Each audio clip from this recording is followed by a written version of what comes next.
It is a warm welcome to everybody everywhere to northern Jefferson County, West Virginia, about 2 hours west, Washington, D.C.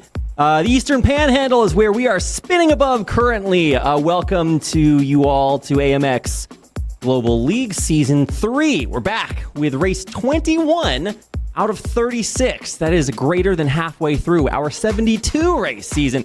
We're coming to you today from Summit Point Raceway. Cadillac CTS V's on the way, and a whole host of racing action. We have AMX 0 right now, AMX 10 coming up a little bit later. But first, let's go ahead and get a brief introduction out of the way, because today it's not just myself and Marco, but we're joined for the first time ever in AMX Season 3 by Evan. Why don't you go ahead and give everybody out there a quick introduction, unless they're already familiar with you from all of the other things you've worked on. What's up, Evan? Yeah, hello. Pleasure to be here. Thank you very much, Reid. My name is Evan from the Republic of Ireland, which is just a small little island near England. Not a part of it, near it. It's a pleasure to be joining you for today here. Season 3 has been fabulous, so I'm very happy to be a part of it. Well, it's good to have you. We're going to be trying things out today, and then moving forward, hopefully see Evan back here periodically, so you guys can get your dose. But Marco, you're here like all the time, so I mean, I guess it's good to have you too. I'm very happy to be here, and of course we have quite an interesting day of racing, or evening, if you are with us in Europe, of course, with CTSVs, the Cadillacs, and then, of course, the new beautiful GTP cars later today at Spa. Two incredible combinations. Yeah, it's going to be a great evening of racing, whether you're racing or you're watching live or in the past or future. However you do that, it's going to be a good day of sim racing. And we also have some of the best racers who have competed all season long, ready to change the standings up even more. There have been some recent changes to the standings, so lots to talk about today as we get ready to start our 21st day of racing in AMX Global League Season 3. So yeah, should be getting started here in just a second. Let's take a look at a brief overview. If you guys have been paying attention to AMX Global League Season 3, you already know the drill. But just in case, I'll run it back for you one more time. We started on September 20th. We're going all the way to December 10th, about 3 months season long, fighting for $25,000 in prizes. We do have the most races in a year and a lot of variety in cars and tracks, so it's a lot to take in, but if you take it one race at a time, it is a lot of fun. Here's what the race format looks like: 15-minute qualifiers, 15-minute heat 1, and then heat 2, so 3 sections, and in between, we do a top 15 reverse grid to keep things a little bit spicy. So it's really fun, and it's been great this season, and looking forward to seeing that today. If you want a little bit of a different change from your normal race contest, this is a great place to try it out. We do want to see you, and if you do join with your camera via the link on amxrace.com or in the AMX Global Discord, which you can find by searching for it, or on our website, then we give you an extra $1 if you turn your camera on when you join the AMX 0 race, and it is required to race in the pinnacle of AMX Racing, AMX 10, which follows immediately after the AMX 0 broadcast. If you achieve over $100 winnings for this tournament, then we do pay that out each month after you get that. So we do have payments going out periodically over the course of this tournament. And if you want to race with us, it is Wednesday, Saturday, Sunday in the Americas region, Thursday night, Saturday, Sunday if you are anywhere else in the world. And of course, if you would like to race with us, amxrace.com is the place to get that done. This is what our schedule looks like for this season. If you are in the Americas, this is US EST. We are afflicted by daylight savings time twice a year, and that was yesterday or today, depending on where you are. So make sure to adjust your times, your clocks, and these are the times that we're going to be coming to you live, and hopefully you can join us here Wednesday, Saturday, Sunday. Evenings on Wednesday, and in the afternoons, middle of the day on the weekends. If you are in Europe, this is what it looks like. AMX 0 and AMX 10 start at midnight 50 and then 2:20 a.m. On Thursday, and then in the evening starting at 5:50 p.m. on Saturday and Sunday in Europe. See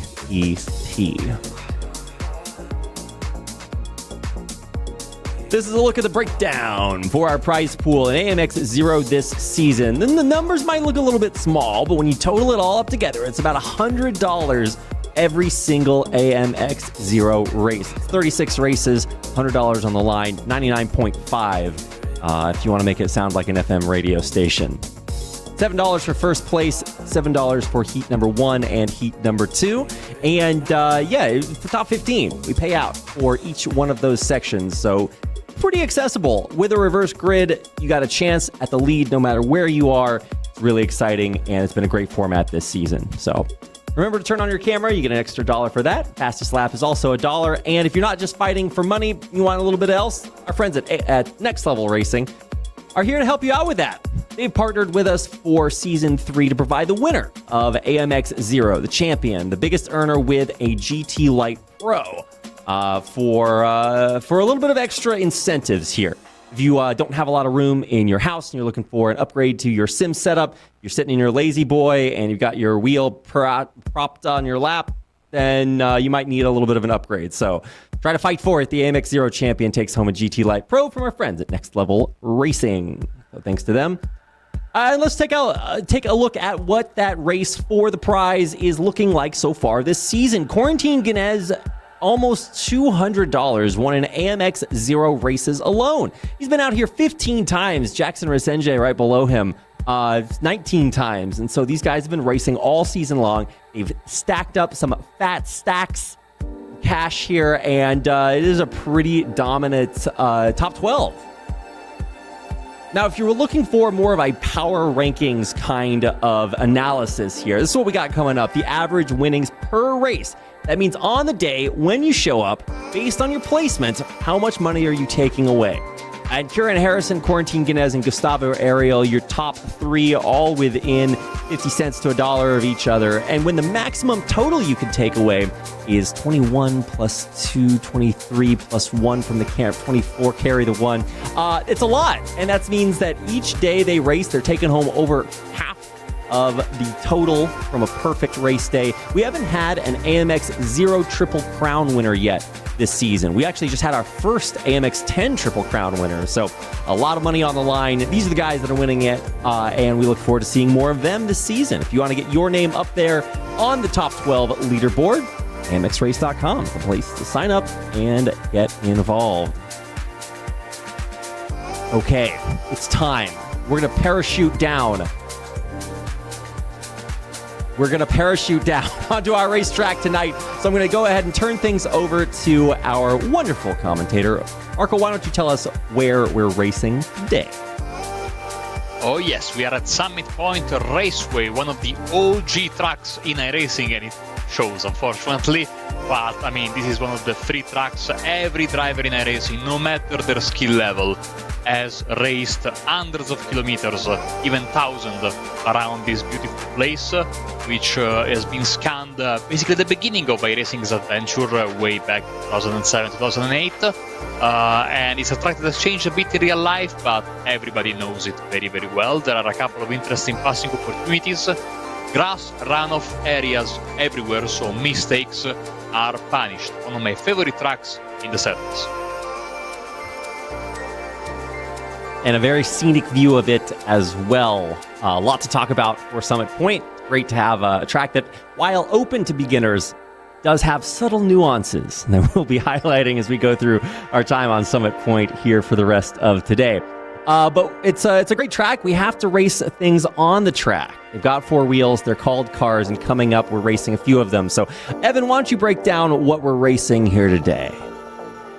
Yeah, it's a Cadillac CT-SV. It's a very interesting car, 460 brake horsepower. It is a screaming V8 engine, which, look, we all love in racing, a fabulous engine. Produced in cooperation with K-Tech Engine Development, of course, to produce that V8 engine, with a chassis that is produced by Pret and Miller, which makes it sort of a nice, nimble car.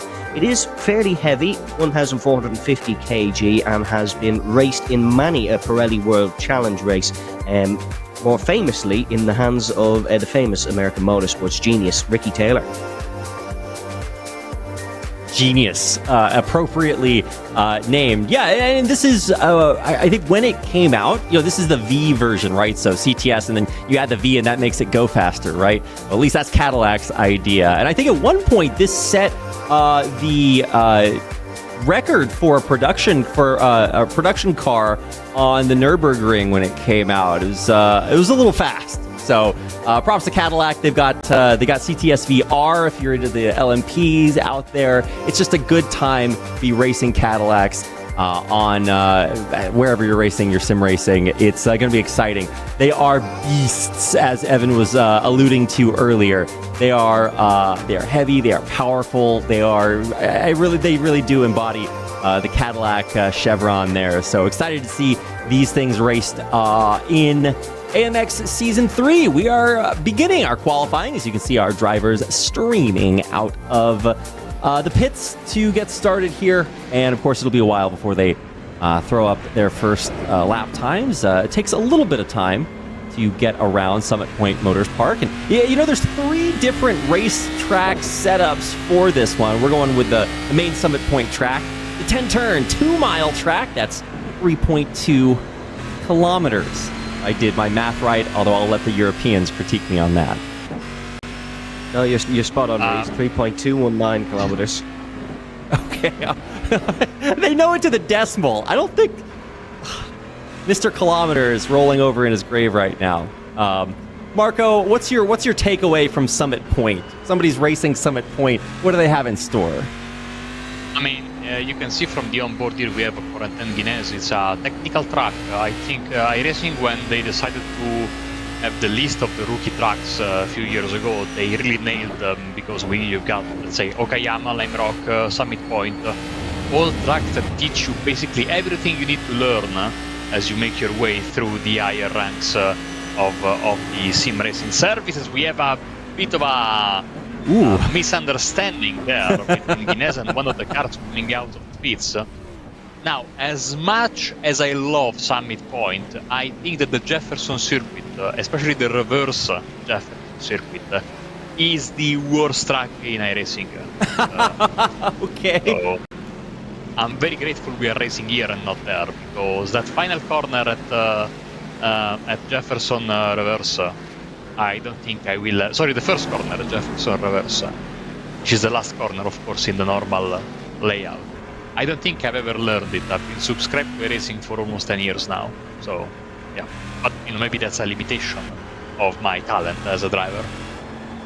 Correct me if I'm wrong, Marco, but if you're talking about the reverse Jefferson circuit, it looks a little bit like a joystick. So it's like a sharp right-hander on the inside, and because you're racing backwards, it's not like the normal way that you would take the corner. Thankfully, we haven't... Yeah. And it's like raced that yet. Goes down the hill, it's very long, so you think you can hit the apex early, but in reality you have to wait and wait and wait. But the way the road is a bit of weird camber there. It takes you out, and again it's grass, so the moment you touch the grass, Jefferson, of course, just like Summit Point here, as you can see, there is no barrier basically anywhere between yourself and the trees. And of course iRacing also want to simulate you crashing into a tree, so basically if you are a little bit wide, before hitting the trees, you fall into oblivion and get teleported back to the pits, into the shadow realm, as we like to call it. So it's an interesting experience, one which I'm sure a couple of drivers today, even here at Summit Point, will get to experience, because again, if you go too deep in a corner, you go down to the shadow realm and you're never found again. Evan, what's your experience like with Summit Point? I know you were checking out a little bit earlier. Have you watched races here? Have you raced here yourself?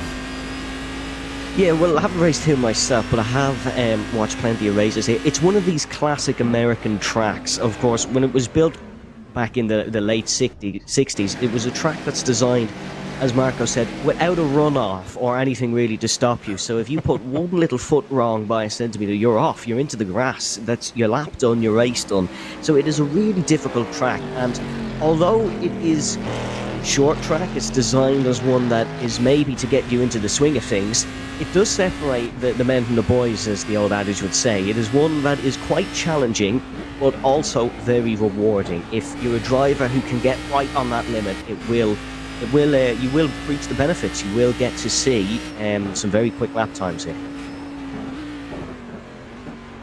Right, and talking about some of those quick lap times, go ahead and check out what we're having in our first few laps here. It's 1:872 so far, 1:8721 for Gerardo Ramos, right next to Corentin Guinness, who's doing pretty well. You look at Corentin Guinness, of course, racing for simrc.de, a German racing team. Let's talk about Fabio Zamperlini, the guy we're talking about in third place here. He is, of course, racing for Duckhawk Racing. He is one of our older sim racers, which just goes to show that not only is there no age in sim racing, but you can still be a god gamer if you are a dad at the same time. So Fabio Zamperlini, glad to have him up here, and one of the better racers this season. So it's going to be exciting to see what he can do here. Obviously, as both of my wonderful co-casters have alluded to, this is one of the fundamental tracks in iRacing. Everybody's got a little bit of experience here, a little bit of something to show. And, everybody has their own little secrets, right? Your breaking points, you got your style, depending on what cars are bringing out here. So I always love to see how racers take this a little bit differently, and that's why we have the cameras on, right? It's really exciting to see how they get into it, right? Everybody knows if you lean as you turn, it makes you it gives you extra downforce, right, Marco? And don't forget to duck your head on the straights for that aero efficiency. I mean, the section of the track, especially when you go to the long right-hander, you have to. In some cars, you can take it flat out. With this one, I think you have to lift a bit. This is the only place, the final corner, where you can have like a sort of FIA-style runoff on tarmac, but you need to be careful because that curve is shaped very weirdly. So a couple of times, if you are a bit too aggressive, the curve will hit the underside of your car, and you will basically have no control, and the car will either go right into the pit wall or left into the aforementioned shadow realm.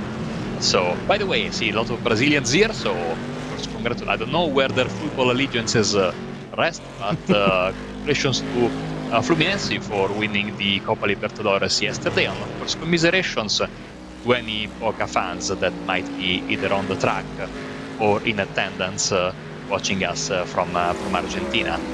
As we see the beautiful livery of Jackson Resenji, of course, another Brazilian driver, out of the final corner.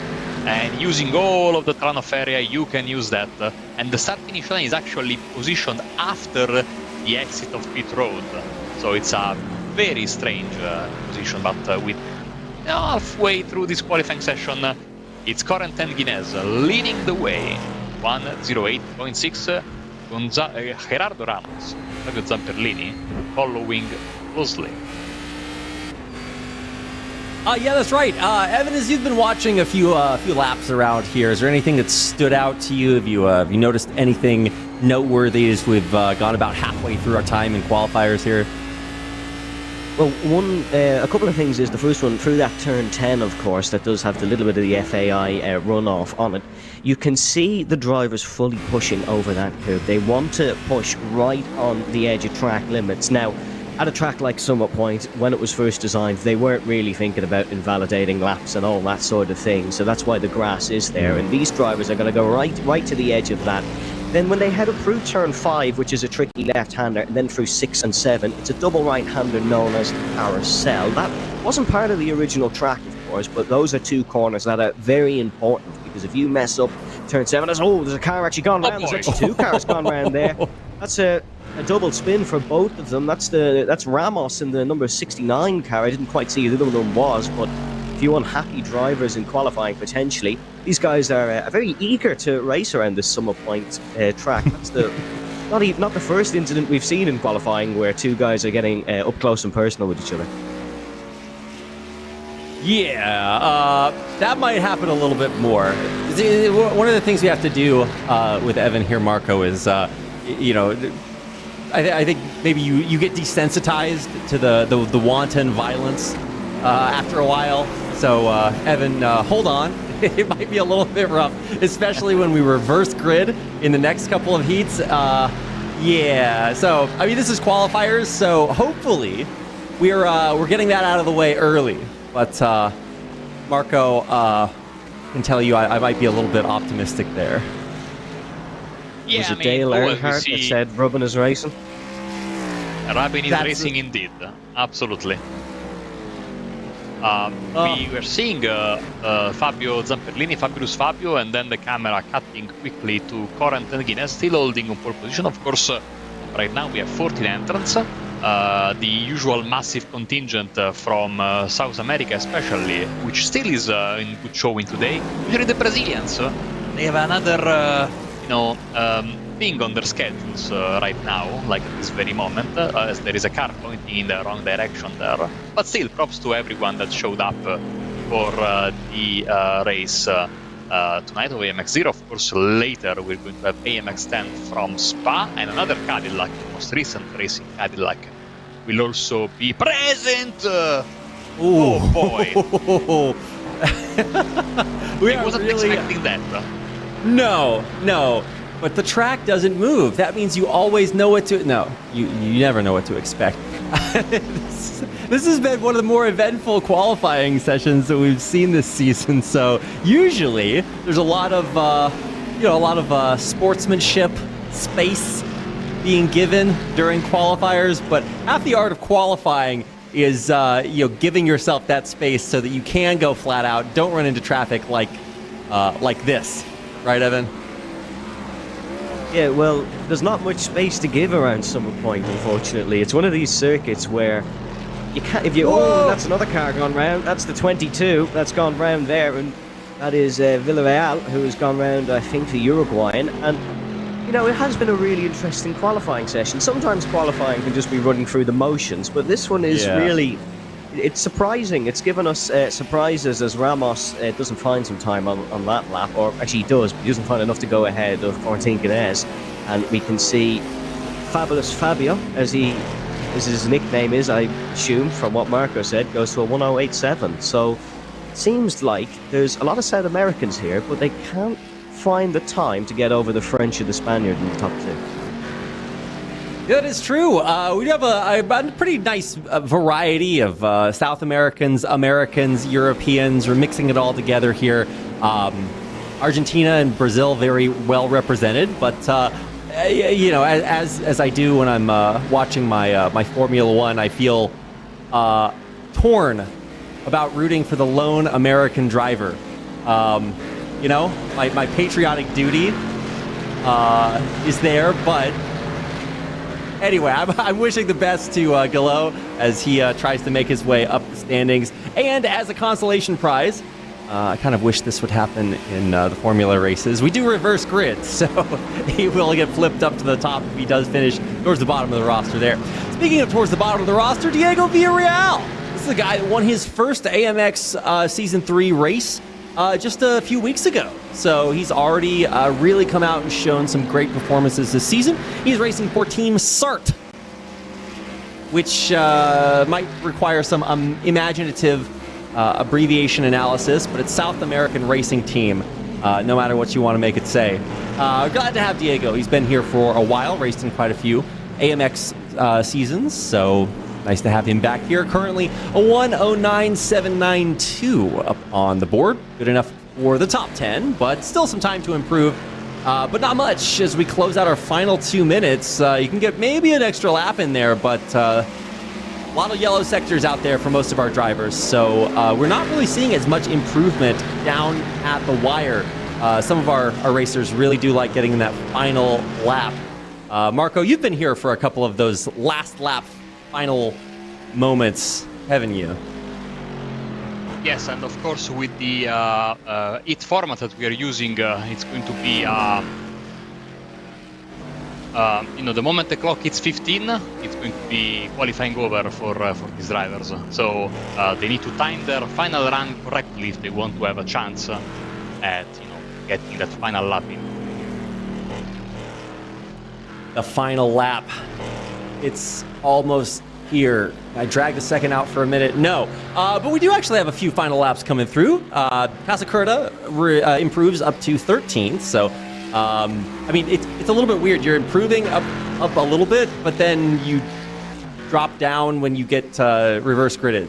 There's actually Facundo Rago with an improvement, good enough for fourth, but nothing major happening right now as we are on board with Casacerda. He's finished his probably his final lap.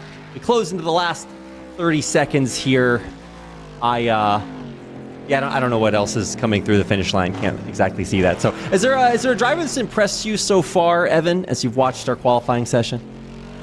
Well, Ganae's obviously he's quickest, so that's certainly impressed me. But Ramos, I can slowly see him knocking on the door here. He's just slowly but surely finding more time each lap. As the qualifier has ended, he wasn't able to find it for the end of qualifying. But keep an eye on him in the race. If he can execute his overtakes better than Ganae's can, we might see him putting through the field a little bit quicker. Yeah, absolutely. Evan, you want to run us down our final standings for qualifiers for AMX Zero Race 21? So, of course, Quarantine Ganez takes the pole position, but it isn't actually pole position because we do reverse grids here at AMX, but it was a 1:08.522. That was the quickest. Then it was Ramos, of course, the top privateer entry in second. Fabio Zamperlini then in third, the top of many Brazilians. And then it was Facundo Rago in fourth. Then it was Jackson Resende in fifth position. And then it was Fabrizio Belziti who came in sixth. He's followed by another Brazilian. It was Pedro Moura then in seventh with... Oh, and it's gone off the screen. I wasn't quick enough. Yeah, see, it's not just the drivers racing, Evan. No, we make the commentators race too. It's just got to keep you on your toes there a little bit. But yeah, I want to say the reverse grid is by far the most exciting part, and that means that we are flipping the entire standings upside down, and it is a rolling start today, so we're not going to make the cars tear each other apart zooming off the line. Going to get things started as the Porsche pace car gets out there and lets us roll around our time here. It's going to be good. I'm going to like it, and I hope everybody else does too as we get into heat number one of our AMX Zero race here tonight. The pace car is out there, and we are going to get rolling for our first heat of the day. This is like the practice lap. This is where we get to see, okay, who's doing what, how does it work when we're not qualifying. You actually have to race against other drivers. Who's going to be the most aggressive? And really, can the drivers who have been reverse gridded to the top of the field hold on? Because, they weren't the fastest drivers, but now they have that chance to show, is their racecraft good enough to keep them in those top spots? Marco, are you optimistic? It's a track where you need to be patient and pick your spots correctly, because, this, I think, together with the start-finish line, is the widest bit of the track, and it's not that wide in my opinion. So it's going to be difficult to make a lot of moves, back in the same lap. You need to really pick up your spots and try to, find your way. Of course, in 14 laps, so they are not very long. 14 laps around here, 14 laps or 20 minutes, whichever comes first. I suspect 14 laps. So you have to make some compromises at some point when you are one of the fast drivers, and maybe think not only about this race but also the next race as well. Yeah, that's a great point. And it's not only about like each individual lap of the race either. You can make up little bits of pieces of time and then wait for the right overtaking opportunity to come around. As we come around the extra special super carousel at the top and around through the end of our rolling start. This is like a very long rolling start. We've been rolling for quite a little bit. And then we'll come around Paddock Bend, start things out, and get going with our first lap of our first race of the day. 14 laps here, like you mentioned earlier, Marco. And that means that, oh man, we're dangerously close as we come around the bend. I feel like this pace car is moving very, very slowly compared to how they usually zoom around the track. I'm not sure how warm these tires are. We did see some weaving going on up there. And as we do come around the final paddock bend here, that means that we are getting dangerously close to starting this. Evan, you want to take us through the start of the race? Yeah, we go racing here at Summit Point. That was a very good initial getaway from the man starting on pole, but he's got away 0.8 of a second up the front, and further down the order, there's just weaving, trying to find a little bit of space as they brake for the first corner. It's a heavy braking zone after the longest straight on the track. They're all just bunching up in the middle of the pack. There's some good moves there from Kulhavi, trying to get around the outside, heading in towards turn number 2 and 3. Turn 3, of course, is this downhill left-hander. It's another heavy braking zone. Two abreast here in the background. Godoy losing a spot to Rago, who gets the job done. And heading down towards turn number 4 and 5. Oh no, was going to say it's well behaved, but there's a couple of cars round at the back. That's actually Ramos who's gone round, and Resende. So me tipping Ramos for a good race here has gone very, very wrong. Nice job, Evan. The commentator's curse already alive and well here. Yeah, it is a very good start. I think for most of our racers, you can really see the line is forming up pretty well. Josh Perween is booster rocketing into the distance. He is out of there. We are never going to see this guy again this race. But for the rest of our racers, there's actually a lot to race for here. On board now with Casacerda, who is one of our lowest qualifying times, or I guess highest, longest, slowest qualifying times. Now he finds himself up in the top 5. A lot to hold on to as we sort of spread out, wiggle our worms around the track for our second lap of 14. See if not only Casacerda, who are on board with right now, can keep his position. We're going too wide through some of these narrow turns. I don't know how long these drivers can keep that up, but there are still some very, very narrow margins as we take a look at this Resende Ramos crash, and you can see, just turning in cars a little bit too girthy for that as they impact, spin around, and that is not going to be a good start for Jackson Resende, who unfortunately goes out in 14th with Gerardo Ramos, and another big spin on live. He's going to do a relatively unsafe rejoin, gets back rolling, but oh my gosh, things are already getting a little bit violent. Marco, can you ask them to stop and play nicely with each other? No, it keeps getting worse. Oh, we have a huge crash. Oh no. Okay. Where's your red flag? Half of the field. Yeah, Marco, can you get out there and wave your red flag?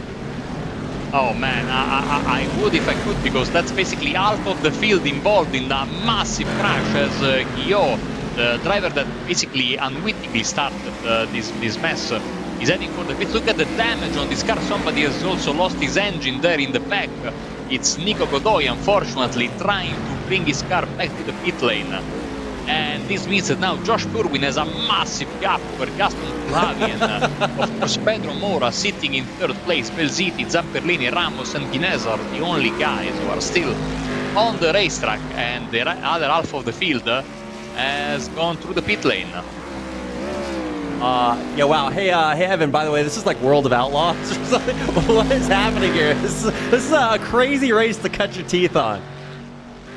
Yeah, this is an interesting start for sure, but that was a crazy collision. And what I loved after was they all crashed into each other, but then continued racing with their damaged cars. There's no stopping these guys from racing. But Josh Perrine up the front, Christmas has come way too early for him. I know it's only November, but he's got a 5.5 second lead after 3 laps. Keep it on the blacks, slightly clear at Summer Point Raceway, and he's on for a win. You think? Thanks for that expert analysis, Evan. No, great. No, I mean, he is channeling his best Max Verstappen up there. He's trying to get this to a double-digit win. We'll see if he can close it out. And at this point, a lot of the racers left are kind of racing not only against everybody else on the track, well, not really against everybody else on the track, but mostly against themselves. Just pointed forward, keep it pointed forward. As we check out exactly what happened here. All right, we're going to watch my man, the American driver, Gillow, and see exactly how this works. You're getting a little bit close there, so you want to keep that paint. And then the brake lights come on, and everything in front turns from bad to worse. And then you can see the slinky motion as the shockwave cascades back through 1, 2, 3, 4, 5, 6, 7 plus racers. It just keeps going from bad to worse. A total tragedy. And then I love what Evan was talking about. You were saying that they just keep trying to race. Yeah, I feel sorry for some of them almost. They just drove straight into the scene of the accident. There was nothing really they could do, but that's racing. This stuff happens, and when you get a tight, twisty circuit like Summit Point, you're more likely than not going to get an incident like that. But it's good to see still that we have a few cars still battling out on track, but our very successful Inez is only up to 6th at this point. He seemed to be able to keep his car going in a relatively stable fashion because he's just made the move past Ramos. Oh no, Ramos is in the pit lane, apologies. But still going to be an interesting finish here because we are only 5 laps in. Although we've had probably well over half the grid spin around at this point, we've still got a race in our hands. That's actually a good point, Evan. We do have a time limit, right? So 20. We're doing 15 minutes or 14 laps. We're trying to keep it within that. But if the cars stop moving forward, the timer keeps ticking. So at some point, we might actually get races that happen slowly enough, thanks to some of the complicating incidents, that we might hit the time barrier. I don't know. But I think Josh Perwin is going to do his best to try to keep us on time here, as he has now set a 1:09 time up there at the top. Nothing incredibly difficult, but it is still impressive to see him maintain that race lead as we hop on board with Connor Healy. Now, Connor is a mainstay in the teens. Top 10 is a great performance for him, and he's nearing it.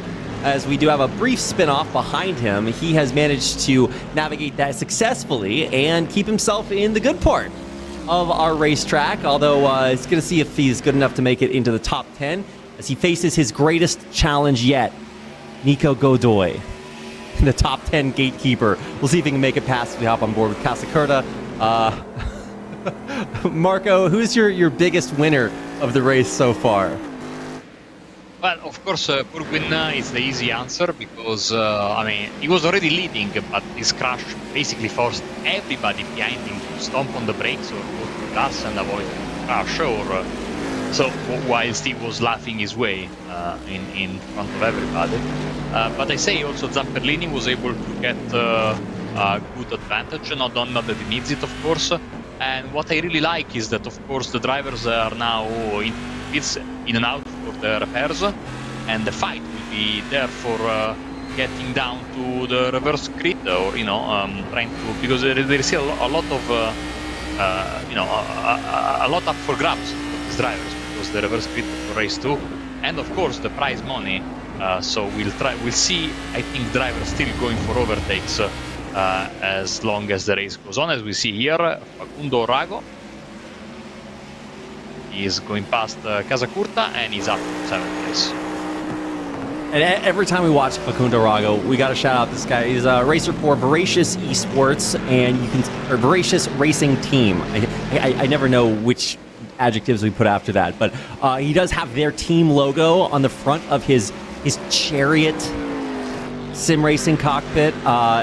Absolutely epic, and he usually performs quite well right now, kind of in the middle of the pack, halfway up there, as we watch him come around what has been a pretty solid race so far.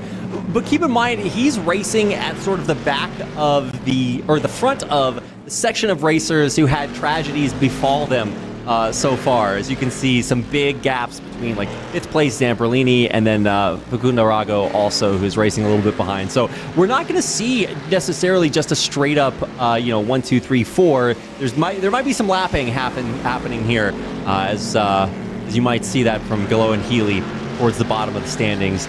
Zamperlini has done quite well, +7. But Evan, really, it's been a very polarizing race. You see, the reverse grid has been, I think, unreversed. Yeah, it's almost like the stock market on the overtaking stat. It's green at the top, red at the bottom, apart from Perwini, who was white and hasn't gained a spot because he started on pole. Well, there is Zamperlini getting another spot. Or is that him going down a spot, actually? Yeah, that's him going down a spot, isn't it? It is Guinness who just overtook. He is up 9 spots, your biggest gainer in the race. But I suppose he was the quickest driver in qualifying. It was probably inevitable if he could avoid contact, which he did. He did, and he is working his way slowly but surely up the field. Lap 9 of 14, which I would assume that we complete the 14 laps before the 15-minute timer. If he can keep working the way he is, he might be able to get another handful of spots, but it is 12 seconds to the car in front. That's probably a big ask at such a short circuit.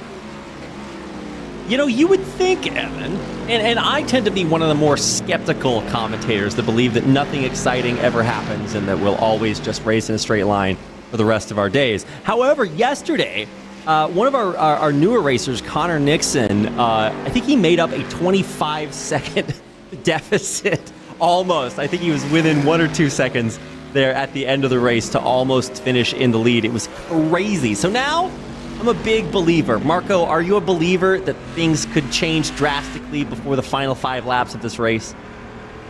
I think so, because this is a track that doesn't allow for mistakes, and this is one of those races. You can just feel it, no, where nobody is safe. Even though the gaps are big between the drivers, sadly because of the crash we had, still, it's one of those races where from the get-go you know that crazy stuff could and probably will happen, as we can see. That is not Corentin Guinness, I think, because he was, from the other camera angle we saw earlier. Josh Purwin, there is, getting past. There he is, Josh Purwin, of course, in Australia, is getting closer and closer towards Summer. As you can see, he's all sorts of sideways in the SS section, in the back end of the racetrack. So, what I said earlier is true, because these cars are not easy to drive. By the way, yes, they have traction control, yes, they have ABS, but they're old school GT cars from like 10 to 15 years ago. So, not an easy piece to tame this Cadillac. Yeah, what do you think about that, Evan? Do these cars seem easy to drive? I'm not so sure. No, certainly they seem very difficult. They're very slidey. They have a mix of understeer and oversteer, which is not really what you want in a race car. One is bad enough. You want to try eliminate both, but they look difficult to drive. But my goodness me, do they sound amazing? The V8 engine is just fabulous, and Cadillac, you'll see it in their GTP car later as well. It also sounds really good. They might make the smoothest cars to drive, but certainly they make very fun ones to watch and listen to. And by the way, I was just listening there. So good. iRacing has promised that soon they will implement the real start sound for the Cadillac GTP, which will hear later as we go side by side on the front stretch. Of course, for those that don't know it, that car basically starts with the electric engine. Then after a few seconds, the main engine, the internal combustion engine, kicks in and does it loudly. That's An understatement as always, Marco. Yeah, no, that's going to be so much fun. There's so many cars. I mean, iRacing, one of the greatest parts, not just the laser scan tracks, but also just the sounds of some of these massive monster cars out here. It's so much fun to listen to. One of the downsides of being a commentator, Evan, is that you have to talk over this instead of just staying quiet and listening to the music. Oh, absolutely. I know in our camera shot there we have a load of guitars, but the real things making the music are the Cadillacs. They just sound fantastic, and as commentators it's probably the worst bit of the job, is having to talk over these, but we can still enjoy them. They're loud enough for us, and hopefully the people at home to hear. But coming up to the end of this race, it was looking like Purwin was actually losing a lot of time. He lost about 5 or 6 tenths of a second. He's now just brought the gap over to about 6 seconds, or thereabouts, fluctuating. He's doing a fantastic job, and this will be a first race win of the season for the Aussie. So that's always a really good result. Oh, Evan, you've done it. You've said the thing. That this will certainly be a win for this guy. I mean, I'm optimistic, right? Oh, no. And I think Josh Purwin, look, I'm trying to save you here. No, Josh Purwin is a multiple-time AMX race winner. He actually has done what not many racers have done, and that is win 2 races in a row, which he did last season. So pretty impressive to see him work. He was a former driver for McLaren Shadow, if I want to think correctly, a few years ago. It's been a little bit of a time between now and then, but you can still, it's safe to say that he still got it, even though he was a little bit wiggly around some of those chicanes, right as Marco was talking about how complicated it was to drive these cars. As Josh Purwin, of course, one of the, as you were saying, longest tenured drivers here in AMX, is taking the final corner, and then it will be white flag time for him. Honestly, a nice day at the office for him, starting from pole and leading all the way. And I think, yes, there we go, white flag with our flagman Barney waving it. He doesn't have the fastest lap. That is for Gerardo Ramos, who's one lap down. He won't get reverse pole though, because that's going to Jackson Resenti, I think, who's in 14th place and already enjoying his, nice drink in the pits, waiting for the start of the second race. As for Josh Purwin, I mean, this is a rare occasion in AMX. Usually it one, and it two for that matter as well. We see very nice fights for the win. I'm sure we would have seen that this one as well if it wasn't for that big crash. But every once in a while, you don't say no to this. It's like fishing. You don't throw the small ones back, as they say. You take the victory, and Josh Purwin is doing just that. 2 corners to go. Yeah, absolutely. Josh Purwin was actually in our AMX Discord channel a little bit earlier. You guys can join too. Link on our website, amxrace.com. Yeah, the AMX Global, he was saying, hey, I'm stuck at like $20 in AMX 0 this season. And there he is, pulling across the finish line, cashing in another 7. Didn't pick up the extra $1 for the fastest lap, but you can see elation, smiles, cheers, running around with his shirt off. Celebration from Josh Purwin, unparalleled. And as the rest of our racers cross the finish line, Evan, why don't you do the honors of closing out our time here today on Summit Point Motorsport Park.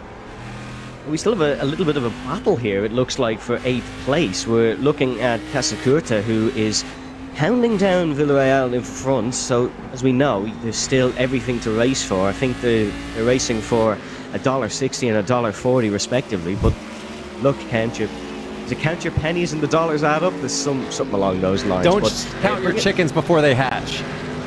Yeah, it's something like that. But there wasn't much of a battle in the end there. They bring it home across the line. And look, it was a very eventful afternoon/evening here around Summit Point for Heat 1 of this championship, as I think there's a car just gone way off into the barriers at turn 1, as we see Healy bring it home now in 11th, and those behind him have already finished, as we did have some laps track. Indeed we do. Back up into our blimp to spin around scenically. This has been a really cool way to see what it can look like on Summit Point. As we see our final standings there, the man of the hour, Josh Purwin. Number 1. And of course, this guy's a privateer. It's a little bit, I guess, untrue, because he does have a lot of sim racing experience. Gaston Calavi right below him with Pedro Mora, Fabrizio Belziti, and Corentin Ganez rounding out the top 5. Jackson Hisenje down in 14th will get reverse gridded up to the top with Gerardo Ramos. Now it'll be their turn to see if they can do what Josh Purwin did here and rocket into the distance, winning by a mile. Maybe not quite a mile. Actually, maybe 2-mile track. So that's going to do it for our first heat of the day. One final heat. Heat number 2 coming up as we close out our time here in AMX 0 Race 21, getting started with our pace lap rolling for heat number 2. The lockups there. 2 is on the way. Let's go ahead and get it started by seeing how things go here. We want to keep it straight. We want to keep it on the road here. We have had some spins during the outlap. This is not the time. So hopefully we get a nice cool lap here and we get to start things over again.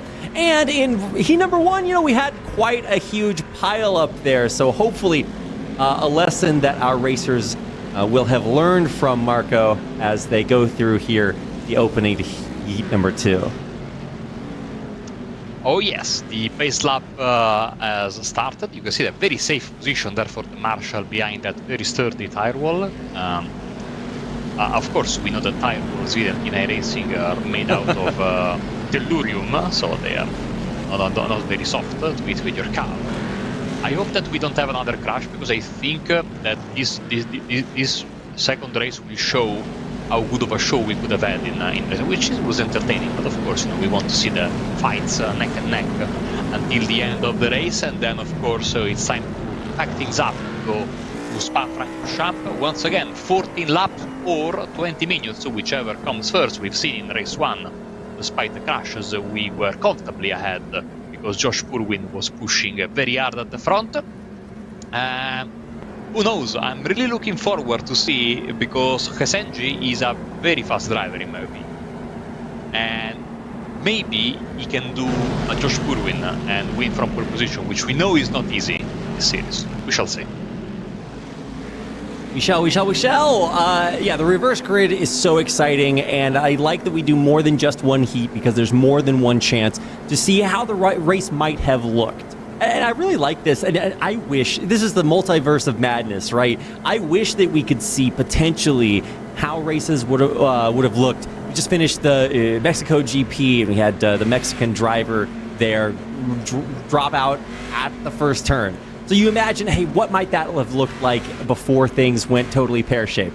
And we did have our little pear-shaped moment there in the middle of heat number 1. And now as we go into heat number 2, we get a chance to see what things might have looked like as we get ready to go race. Oh, come on.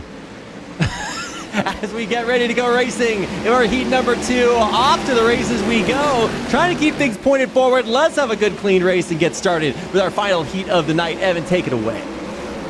Yeah, there was a bit of damage for one of the cars actually coming to the grid. It was sort of a slow start. It wasn't as quick as Purwin went the first time round, and there's actually a little bit of a nudge there between two of the drivers, but they've got safely through turn 1 this time round. But this is where all the problems started in heat number 1, so we'll hold our breath for a moment. There's a bit of a dive down the inside there. We can see that's the 19 car that's gone up the inside. That is, of course, Guinness. There's a battle for the race lead as well, 0.2 of a second separating, but it's gone better. It's gone better for now, but once again, we'll hold our breaths.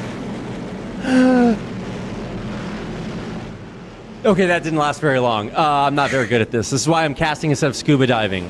So, yeah, Zamperlini crashing out at the back. I'm not sure exactly what happened there, but for Diego Villarreal, who we're riding on board with right now in the middle of the pack, it's looking good. That's all that I had. Brandon Guillot, of course, who unwittingly started that passive wreck earlier, is now back basically where he was when the crash started. In the top 3 O's, we have Villarreal going a bit wide, and he's back onto the track with no harm, no foul, lost a couple of places, as Hesenji defends hard on Ramos there, side by side into turn 1, and I think that Gerardo might have it. They're still banging wheels, banging doors. It's amazing. Something has to give, or this happens. Driven into the wall. Gerardo Ramos pushed wide. Hesenji also dropping back several places. Nobody wins. Nobody wins when you do that. You want to have clean racing, and eventually moments like this may teach some painful lessons, as we do have the standings quite a bit mixed up here. So let's take a look and see what happens. Back to the back, we got Ramos a little bit all over the place. I'm not sure if that's just our timing tower playing around with us or what's going on there. Ramos entering the 4th dimension. We'll see if he can find his way out of the back. He's going to get a penalty of 45 seconds. You went straight in that corner. You can't do that when his car is completely smashed, so that's the least of his worries right now. Okay, all right, he's gonna take a breather. I'm gonna take a breather. Evan, what have you noticed through the chaos in our first 3 laps? Well, here's an overtake down the inside, but what I noticed really was oh, that's really close heading into turn number 1. It's an American leader. It is it Hulot who's name? I can't pronounce the surname, Reed. You're going to have to tell me the American surnames here. Guillot. Guillot, that's it. It's definitely not it. Americans sometimes don't like to pronounce letters, I've noticed, so I wanted to double check. But it's a 1.2 second lead, which is not comfortable. It's not as comfortable as we saw in the first heat, but there's a little bit of nudging here, and there was almost a car gone round actually in the background. We can see that's the number 4, the 4th place driver, I should say. That's Vicente, who we're looking at, who was involved in that incident, heading in towards turn number 3 on the last lap. And there's a car gone round actually in front. It's the race leader. He's a leader. That's not going to be an American in the lead for very long. Dare I say, Evan's fault. But now he is back down in 11th now after a big bad spin. I don't think there's a lot of damage there, but as we talk about damage, let's take a look at that. Resenge, Ramos crash right alongside, being pushed wide, and then actually Resenge winds up also dropping several places there, and in fact, Crime, as we find out, does not pay there, except that as I talk about that, he is about to overtake Connor Healy for second place on live here. So let's watch this battle on live and in our picture-in-picture. So much action going on here. I have no idea what to expect here, but it does look like Hasenji's got the moves. He absolutely has the pace here. This is a slower portion of the track. Let's see if he can find the way. Oh, a little bit of back and forth. The accordion squeezing a little bit around the corners as we go through the top half of Summit Point Motorsports Park. Turn 8 coming up, 9 in the way, and I'm traumatized, Marco. I have no idea what to expect because it does not seem like these guys want to stop the action at any time soon. And Nico Godoy is in the lead, and he has never won in AMX competition, of course. And once again, I think it was the third lap in the previous race as well, where Guillot had that problem, and this time he only got out himself. So unfortunately, from hero to zero once again. Not his night, but I'm sure he's looking for redemption soon, because I mean, he showed he can hold on to the lead with decent pace before that accident. Unfortunately, Godoy 9/10 of a second, Hasenji, Ili, Guinness, Rago, and Perwin. Honestly, despite the Whoa! the rejoin. Oh boy, that was close. Oh no! Dare I say? Oh, okay. That we saw many unsafe rejoins. Yeah, you I did. I'm so sorry. I mean, to Perwin's credit, he did have a great previous race, but not going so well. He finds himself at the back of the pack, and we got a chance to see the replay on that Guillot spin. Galloy. Evan, I feel like you should be good at this as an Irish racer. Oh no, another spin! He's sideways again! Resenge! Crime and punishment there. He's going up to the high ground, which, unlike Star Wars, is not the advantage in iRacing. It's going to put him way back in the pack. He'll try for a rejoin as we go wide into our next turn. Big bumps on the inside, on the front. The bumper is living up to their name, doing their job, and it's going to be Godoy, Healy, Guinness, Kalavi, your top 4 there. But man, the next 4 are so incredibly tightly packed on board with Facundo Arago as he finds himself in the middle of the squishy cream filling of our racetrack right now, 7th, with some good company on either side. A couple of late lunges going in there as well. They're all taking the defensive line. As there's another car gone off actually. Well, that is Casacuerta who's gone off. And we saw Resende involved in the incident at turn 10. I'm not actually sure how he was still battling for 4th, because it seemed like he's had a very trouble-filled race. As here's a change of the leader, it seems. That is Guinness going past Healy, sorry, for 2nd place, not for the leader. The leader, Godoy, still in front. But it's the man who started, or who got the pole position in qualifying. Of course, we did reverse the grids, but Guinness is back up near the top. Finally, it's taken him a while. It's taken him whole of Heat 1 and then 7 laps of Heat 2, but he's up to 2nd chasing the leader, and it's only a 9/10 of a second gap. He's looking good for this one. There's certainly a good result possible here for Guinness. And I've just said that he's looking good for a result, so he's probably going to stick around. You'll never learn. This is how you know you make a good commentator. The leader, Nico Godoy. This just proof that every time you think, we're watching the Perwin spin down there, every time you think you've seen everything, you never know what you're going to get before you walk through that door. Nico Godoy, a guy that has struggled down at the bottom of the pack, languishing, now finds himself in the lead. But for how long? He's got Quarantine Guinness steaming up behind him. The engines, max revs coming through. The He-Man livery is the power of Castle Grayskull going to power Nico Godoy tonight. No! Quarantine Guinness zooms alongside, through on the inside. He does him into 1st place. Godoy dropping down into 2nd. He's still got a great run, but now it's Connor Healy, the Australian, coming up from behind him, and the stress mounting at the top of the field, Marco.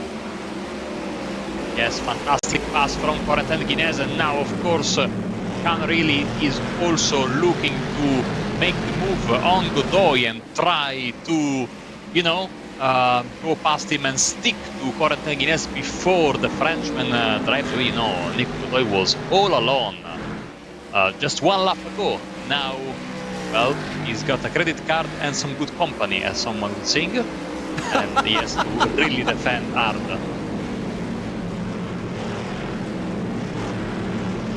I hope that the Korean crowd there liked it, because I was quoting Le Sserafim right now. I was gonna say, Marco, how eclectic is your musical taste? I think in my mind it was like Pavarotti and +1. I didn't know, but I appreciate your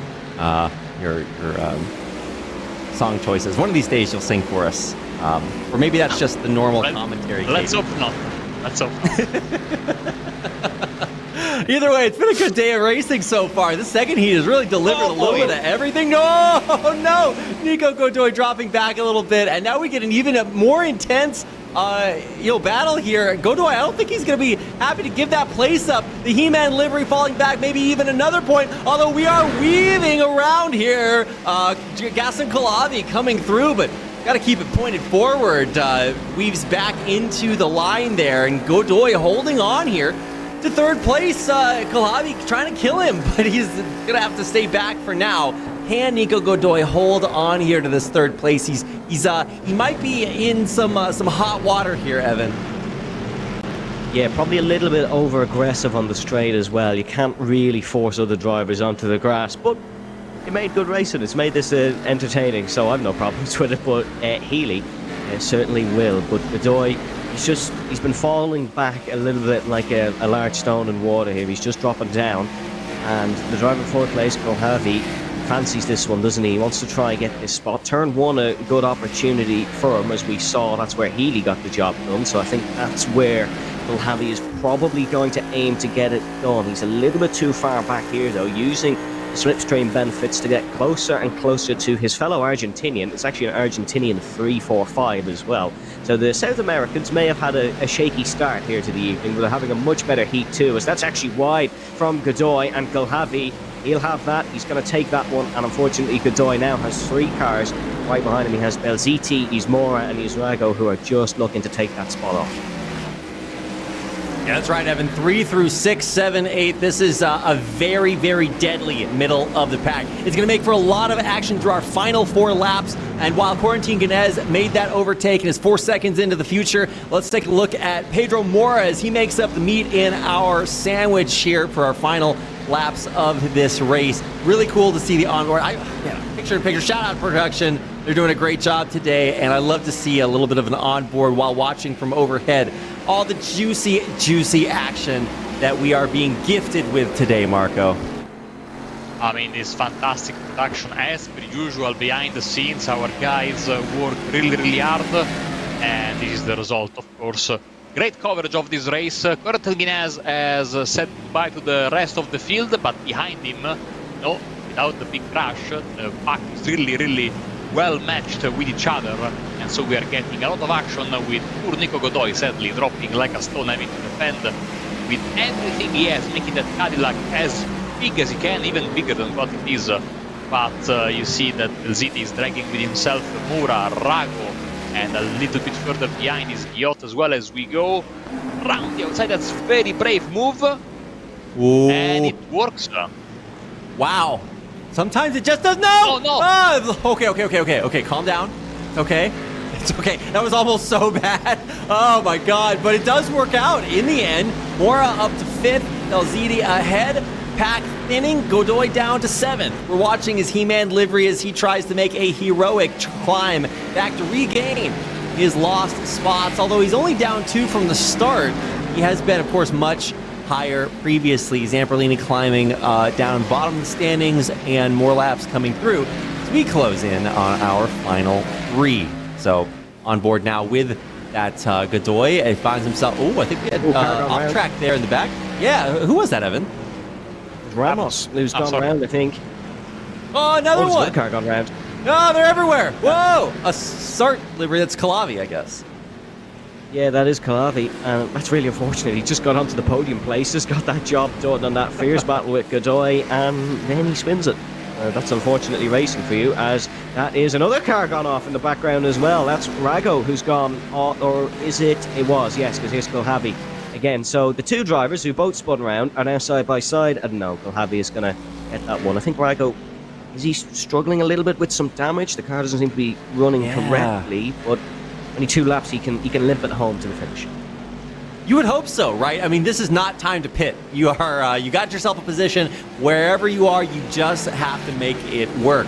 Pedro Mora right now, I actually thought this guy might be a little bit damaged from earlier, but maybe that's only purely psychological, as he has find himself in that top 5. Let's see if he can hold on. And it does look like he is falling back a little bit more and more, but with a 3-second gap to Godoy, he might just have enough.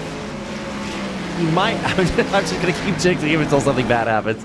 No, the action for now primarily down towards the bottom half of our standings. We hop on board with the American Gallo down there in 8th currently. He's got less than a second on both sides, so let's see if he can keep that good to go. The Kalabi spin from earlier, we got a chance to see that. He does rejoin, so nothing too debilitating. However, did unceremoniously remove him from those top 5 spaces, a place he is still trying to rejoin.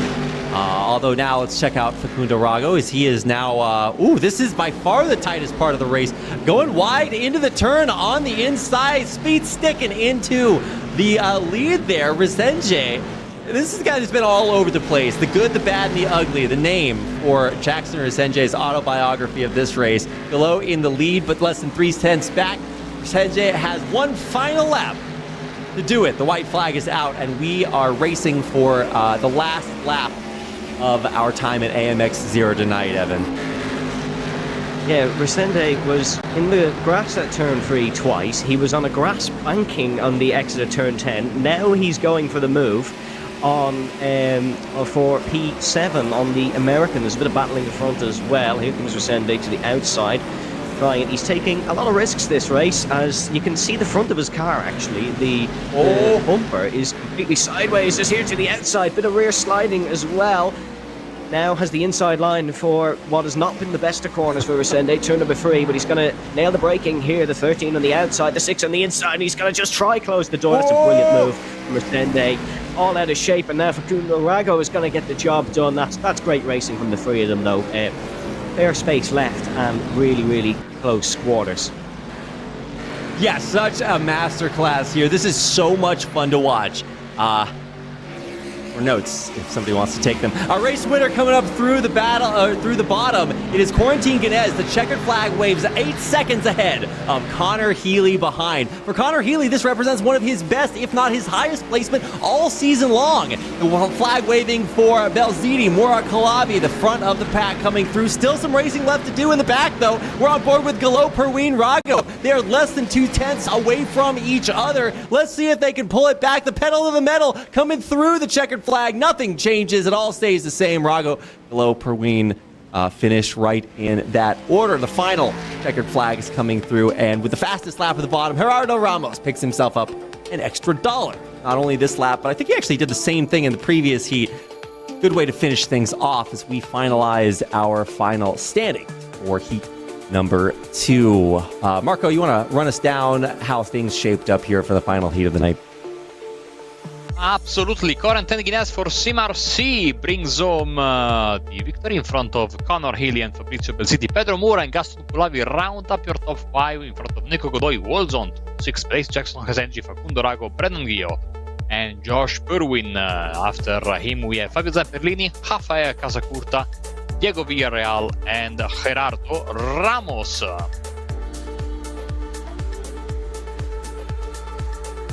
Our scenic finish to our time in AMX 0, 21 AMX 0 races in the book, and we have just closed it on another one. Oh, wow, some really polarizing races here tonight, guys. We had absolute carnage in the midfield in heat number 1.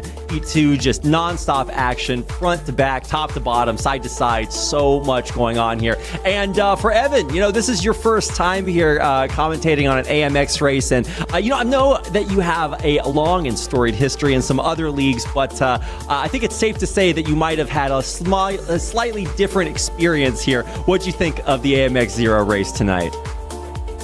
Look, the AMX Zero, commentating around Summit on your first one, it's like being thrown into the deep end with no armbands. Didn't really know what to expect, but it was chaos. But it was sort of a beautiful chaos, if I can say that. It was really exciting, really interesting racing, and it leads well into next week. But there's going to be some drivers very happy with how the evening went, some not. But that's life. Marco, would you echo those sentiments? Absolutely, and I think that this rookie combination, rookie car and rookie track, free car, not rookie car, because only D class and upwards you can drive this one. Really, I like when we go back to basics, so to speak, and what we're going to do in like 20 minutes or so is anything but, because we are taking some of the most powerful, more modern, more beautiful cars in the service, the GTP cars, and we are taking them to one of the best racing tracks in the world, Spa-Francorchamps, where yes, the tarmac runoffs are aplenty, but also the off-track penalties as well. So stay tuned for a nice change of pace as we move from Summit Point to Spa-Francorchamps. An excellent intro, Marco, and big thanks to Evan for joining us here tonight. We are going to take a quick break before we get into all that goodness Marco just talked about. In the meantime, you guys have some homework out there. Make sure to click on some of the links below the stream. If you want to follow all of the action for AMX this season, you can head over to Twitter and Instagram. We're posting highlights, info, announcements, everything you got to know. Twitter and Instagram. We'd love to have you follow us over there. You can also follow us on Twitch and YouTube. We're streaming on both of them, and we'd love to have your support. So we appreciate your subscriptions, your follows. Love you guys for that. Thank you for watching so much. And if you'd like to do a little bit more than watch, you can join the AMX Global community on Discord. You can find the link on amxrace.com, where you can also sign up to race in any of our 10 plus 15 races we've got left in this season, and we'd love to see you out there on the field. It's been a great day of sim racing, and it just gets even better. So you do not want to miss our AMX 10 race coming up after a short commercial break. Don't go anywhere. We'll be right back.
We must travel through the gateway to find new energy.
Hello, ladies and gentlemen, and welcome to the beautifully clear skies ahead of Spa-Francorchamps. We are here for AMX 10 in the AMX Global League Season 3, and if you are just now joining us, then welcome.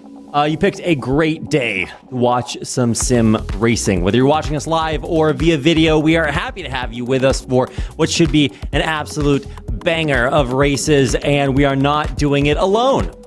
I have with me once again my wonderful co-casters Marco and Evan. Evan, you're back for another race. What a pleasant surprise, and this is a pretty exciting combination of cars and tracks, wouldn't you agree? Reed, if you could repeat that, because my whole system completely shut down and I thought I was supposed to be booted out. But this car and track combination is excited. Agree? yes, definitely. It is a fabulous car, the GTP. It's brand new for 2023, of course. It is the next step of endurance racing. And then Spa-Francorchamps, one of the most famous circuits in the world. If you know motorsport, you know Spa. Should be a really fun couple of races. Marco, I also saw a thumbs up. Double thumbs up, because this is the latest and greatest in terms of prototype racing. I much prefer the GTPs over the hypercars, if I am honest. Better balance of competition and cheaper, quote unquote, to enter, so it opens the door for the privateers as well. And iRacing has gone all out on this with all the current actually racing GTPs in the IMSA competition in real life are in the sim as well. So we will see, hopefully, we'll see 3 out of 4 of them tonight. No Porsches, unfortunately, but we have Cadillacs, I'm seeing Beamers, and 1 Acura. Yeah, so at least some representation there. It's going to be a good night of racing to watch. Get out there, tell your friends, let them know that it's going to be good. And I'm excited to get into it, but before we get into it, we got to do a little bit of housekeeping. If you are new to AMX, this is kind of what you can expect.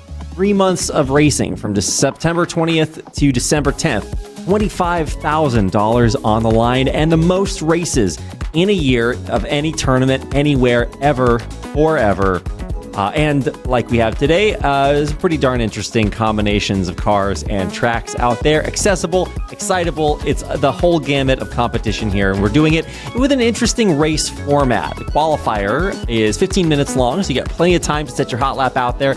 Before we reverse grid you into heat number 1, where you will race for about 15 minutes into another reverse grid into heat number 2, unless you think that is too difficult. No, mere weeks ago, we had Chris Lullum of Team Redline, the first triple crown of AMX 10, proving that it is in fact technically possible to win all 3, even though it is incredibly difficult. An amazing achievement there, and we're looking for the next one. It's going to be a great day of racing here, and this is what it's going to look like. This is AMX 10, which means we require you to turn on a webcam of some sort. You can join via your phone. You can join via your Handicrafts Easy Bake Oven, as long as it can connect to our video call, amxrace.com or the AMX Global Discord server. Join up and join for AMX 10. And of course, you can also sign up to race on amxrace.com, something we do Wednesdays, Saturdays, and Sundays. But when, you might ask? Here, now. These are the times. If you are in the Americas region, remember we just switched over daylight savings time. Daylight savings time. Remember it. It's going to screw up at least one thing for everybody out there. I hope we get rid of this soon. But these are the brand new times for daylight savings time. 6:50 to 8:20 on Wednesdays, 11:50 to 1:20 on Saturdays, and Sundays are the same as well. This is for the Americas region only, so don't learn your daylight savings time. It's been crazy. We did it a week earlier for Europe. It's just going crazy everywhere. If you are in Europe, these are the times you're looking at. Thursdays, it is late, but not as late. And on Saturdays, Sundays, same situation. In the afternoon and evening, you can race AMX 0 and AMX 10 starting at 5:50 p.m. on the weekend, EUCET. That's the housekeeping out of the way. It's time for the race prize pool for AMX 10. $601 on the line, done specifically so that we could say that there's more than $600 on the line. Here's how we're splitting it up. $40 for qualifiers, heat number 1 and heat number 2, which means that if you hit that triple crown, you're taking away a cool 40 times $3. 120 plus 5 for the fastest lap out there as well. So that'll add another 10 if you can get around Spa-Francorchamps as quickly as possible. A lot of money on the line, and we pay out to the top 15, which means that it's $10 to enter. But if you're not that bad, then you'll do pretty well for yourself, regardless of where you place on the grid. So it's fun, it's accessible. Get out there and cut your teeth on some competitive sim racing with a very generous prize pool. And if you're not just looking to win money and you want to fight for something more, our friends at Next Level Racing, makers of fine sim racing cockpits and everything in between out there, have provided us with an FGT Elite to give away as the prize for the AMX 10 champion, the AMX Global League Season 3. So a big thanks to our friends at Next Level Racing for helping spice up the competition here with an FGT Elite for the champion of AMX 10. Speaking of AMX 10, let's take a look at the top 12, the total standings for who is in the running for that FGT Elite. Quarantine Ganez and Gael Valero have just undone Diogo Pinto's reign of terror at the top of the standings, separated by a mere $1. Quarantine Ganez, Gael Valero, Diogo Pinto are your top 3 out of the top 12 for AMX 10. A lot of numbers out there, but you guys can read that. If you want to get your name up on the board, amxrace.com is the place to sign up and start winning, because we have under half of the championship left to run. You want to get out there and put your name up on the board amongst these titans of sim racing: Enzo Bonito, Chris Lullum, and Diogo Pinto. Your top 3. Enzo did this in one race, almost $100. You can see on down the line, Quarantine Ganez, number 6. 14 races to get up there. Got the likes of Max Verstappen in the top 10. 2 races and averaging over $50 a win there. He's racing, I believe, right now for maybe a little bit more money on the line. So really, really exciting races, exciting racers, and everything in between. It's been a great season for AMX 10, and of course, great to highlight some of the best racers this season. Now, this is AMX 10, and normally it would cost $10 to enter the race. That's why it's called AMX 10. $10 to enter, which is a lot, but the prize pool is $600, and for a limited time only, if you would like to try out your hands at a $600 prize pool in AMX 10, you can do so for free. If, in keeping with the racing theme, you are fast enough to get to amxrace.com and claim your free entry. The first 10 entrants into AMX 10 are free. So amxrace.com, we add new races all the time, so you want to keep checking amxrace.com for your chance to get a free entry into the $600 prize pool AMX 10 race. And there's only so many more left this season, about 15 AMX 10 races. So keep checking AMX 10 or amxrace.com for your chance to get a free entry into the races ahead. The races like the ones starting up here in mere moments ahead of us. So as we introduce our tracks and cars today, I'm going to turn things over to our commentators. Evan, why don't you tell the fans out there where we are racing here tonight? Yeah, so we're here in Spa-Francorchamps, which is in the Ardennes Forest in Belgium, just near Stavelot. First race was in 1925, but it was opened a few years previous. It's a 7.004 kilometer circuit with 20 corners, the majority being at high speed. It is a really, really quick track that has had plenty of issues in its past, but now it is in its best form. Of course, it was closed for 10 years after a safety campaign by a 3-time Formula 1 world champion Sir Jackie Stewart, but we are all good now, thankfully. It is a driver's favourite track. The drivers love it here, and thankfully we have some really quick cars to race around an equally quick circuit. Yeah, that's right. An iconic track and some iconic cars, really the pinnacle of racing out there today. And on iRacing specifically, there's a lot in store. Marco, tell us about the cars we're racing today. Oh yes, the GTP cars, the newest form of top-class prototype racing. that have been introduced this year in IMSA competition and of course in the WEC as well. iRacing offers 4 choices. Of course, the BMW, the Cadillac, the Acura, and the Porsche. We will have 3 out of the 4, with the Porsche the only manufacturer not represented. And as I said earlier, these cars are the latest and greatest. They run on LMP2 chassis that are then customized by the constructors. They can put any engine they want in there, and a spec hybrid system provided by Bosch, which is the same on all of the cars, which makes, of course, for lower costs and easier balance of performance implementation. So can't wait to get on track, and actually qualifying has just started. So we will see these monsters on the track. As I said earlier, 50-50 split between Beamers and Caddies, and the lone Acura is being driven by fabulous Fabio Zamper. Really listen to the sound of that Cadillac, the only naturally aspirated GTP available right now. Yeah, there's that song, The Sound of Silence. This ain't it. It is a beautiful, beautiful noise unto us all here tonight. So exciting. It doesn't really describe the wonder, the greatness we're going to witness here today. Hopping on board for our first of 15 minutes of qualifiers around the beautiful Ardennes Forest. It is truly a privilege not only just to see this track represented here in iRacing, but also to hop on board some of the best racers you're going to get out there today for the pinnacle of competition in AMX 10 this season. So, Evan, you might have seen this track a few times. Walk us through what we can expect as we hop on board for our first lap of the night. Well, yeah, I have seen it. Probably more than a few times, maybe a little bit too much. But Spa, it is a fabulous track for the drivers. They're going to love this because we're in a really light sort of car that can maneuver quickly around a fabulous circuit. But you got to build up for your lap here. This is the final couple of corners. This is the bus stop chicane. Got to get a good exit out of here, heading down towards turn number 1. You can hear that Cadillac come into its own. The first corner, this is the right-hander of La Source. It's named after, of course, the river to the left-hand side of the circuit. You use all that curve on the right-hand side and get as close to that inside wall. Bit of rear sliding there for the caddy, but he's got away okay. Next up, this is probably the most famous corner in motorsport, really. This is the left-hand kink of Eau Rouge and then the right-hand uphill of Auradion. It is the biggest elevation change on the Formula 1 calendar, the biggest elevation change on the World Endurance Championship calendar.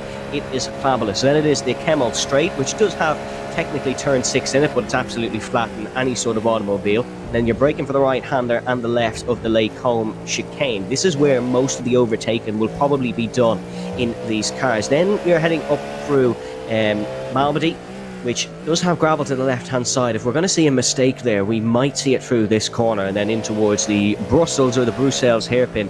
And this left-hander is an interesting one. It was called No Name. It's been renamed as the Jackie X Curve. Again, difficult corner, but let's just listen to the caddy through here because this is a fabulous corner. This is the left-hander of Pujon. We're going to see 1 or 2 incidents here across the 2 heats. It goes without asking. You're going to see somebody spin round there, but I have to say, Ramos taking it quite nicely. Then it's the itsy-bitsy middle sector through the Campus chicane and then the right-hander of Stavolo. Then accelerate out of here, you're going through the flat right-hander of the Couve Paul Frere, and then you're all the way flat back to that bus stop chicane. It's a great track, Spa. I'm certainly an advocate, in case you couldn't tell already, of course, but it is a really, really fun track. That's right, Evan. Check your PayPal after this. They might have something in there for you. Great breakdown. Appreciate the insight as we see about 300 kilometers per hour, whatever those are, being reached by Gerardo Ramos there on your screen. He is one of our, up-and-coming racers. He has had some great performances, including some fastest laps, and I think yesterday he was the fastest in our AMX 10 qualifiers, or I think it's AMX 0, but either way, he is a guy you should expect to see way up there, along with men like a Gael Valero, who has currently set the fastest time at 1:59.2, a time we should see improved upon, getting into the mid-150s if their times are to mirror what we've expected to see on live, there is a massive storied history of race results over Spa's total history, and we're expecting to see those times be relatively complimentary as we get into the race today. Quarantine Guinness coming 6th, and Marco, we've got a not a big upgrade for our racers, but certainly a lot higher level of competition here. Do you think these cars allow a greater skill expression amongst our racers? These are cars that are quite interesting because let's say that they are not the most difficult cars to drive, in the sense that even bad driver like me can, with enough practice, go around the track and post some respectable lap times. But they have such a small window of operation in which they are as fast as they can, and only the best drivers can bring these cars in that window of operation and getting the most out of it. So it's really like I wouldn't say easy to learn and hard to master, because it's not easy to drive these cars, especially so some of them, like for example the Cadillac, have a very, very brutal power curve with the engine, in my opinion. And of course, you have to consider all the various variables that you can have. But you have traction control, you don't have ABS with these ones, of course. And you have to deal with the hybrid system, which, yeah, it's a rudimentary one, because it's not as advanced as the ones in the hypercars, of course. But still, it presents a challenge and a slightly different way of driving the car compared to, let's say, the base of this car, which is the LMP2, or the DPI, which was the previous generation of top-class North American prototypes. I mean, the track is amazing. It's on the WEC schedule, like we were talking about earlier. And if we can see Gael Valero for a second, if he's on track right now, you will see that he's going a little bit forward with the time, because I think he's driving a Cadillac with a Alpine livery, sorry. Alpine. Yes. Well, and which, of course, Alpine is coming soon in this category with an hypercar, sorry, a GTP car as well, as is, of course, Lamborghini next year. So, exciting times ahead. Yeah, indeed it is. A really, really cool time to be alive if this is the kind of racing you like to watch. And, obviously every type of car and series out there in the real world gives you a different kind of feel, a different experience. And while you might be used to seeing a lot of maybe WEC, like the endurance races here on Spa, AMX brings a little bit of a different flavor to it, right? We're heating up the action and we're making it a little bit more intense over the course of our race here today. I'm here for it. It's going to be exciting to watch as we come through about the halfway mark in our qualifiers here today. So it's Gael Valero, Fabrizio Belziti, and Gerardo Ramos currently locking down your top three right now. Some 159 times there, but getting dangerously close to those 158s. Something to watch for as, the first half of our qualifiers are really mostly about getting out there, getting a good position on track, trying to warm things up, and getting ready for the second half where you can really put the pedal to the metal and put those top times down there. It is going to be exciting to watch here. And Evan, as Marco was talking about earlier, we do have hybrid systems in these cars.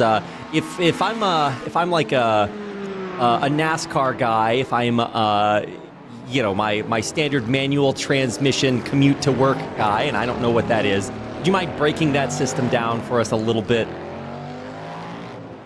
Yeah, well, the hybrid system, it's a 50 kilowatt hybrid system that is in these three cars, and it's the same in all, as well as the fourth one, the Porsche, that we don't have here. To put it in the simplest terms, the hybrid system is just extra battery to make them a little bit more economical, which they claim to do. Whether that's actually what it does, that is the question for the manufacturers, but it also can make them quicker. And we've seen in different World Endurance Championship races in the past, not so much necessarily in IMSA, because of course, as we said, they're all the same in these cars, but the hybrid system can actually decide a race, because different hybrid systems will perform better, but I gotta say the hybrid system in these GTP cars is absolutely fantastic. It's the perfect balance, I think, of your normal engine, because of course these cars have 670 brake horsepower, some have 640, some 670.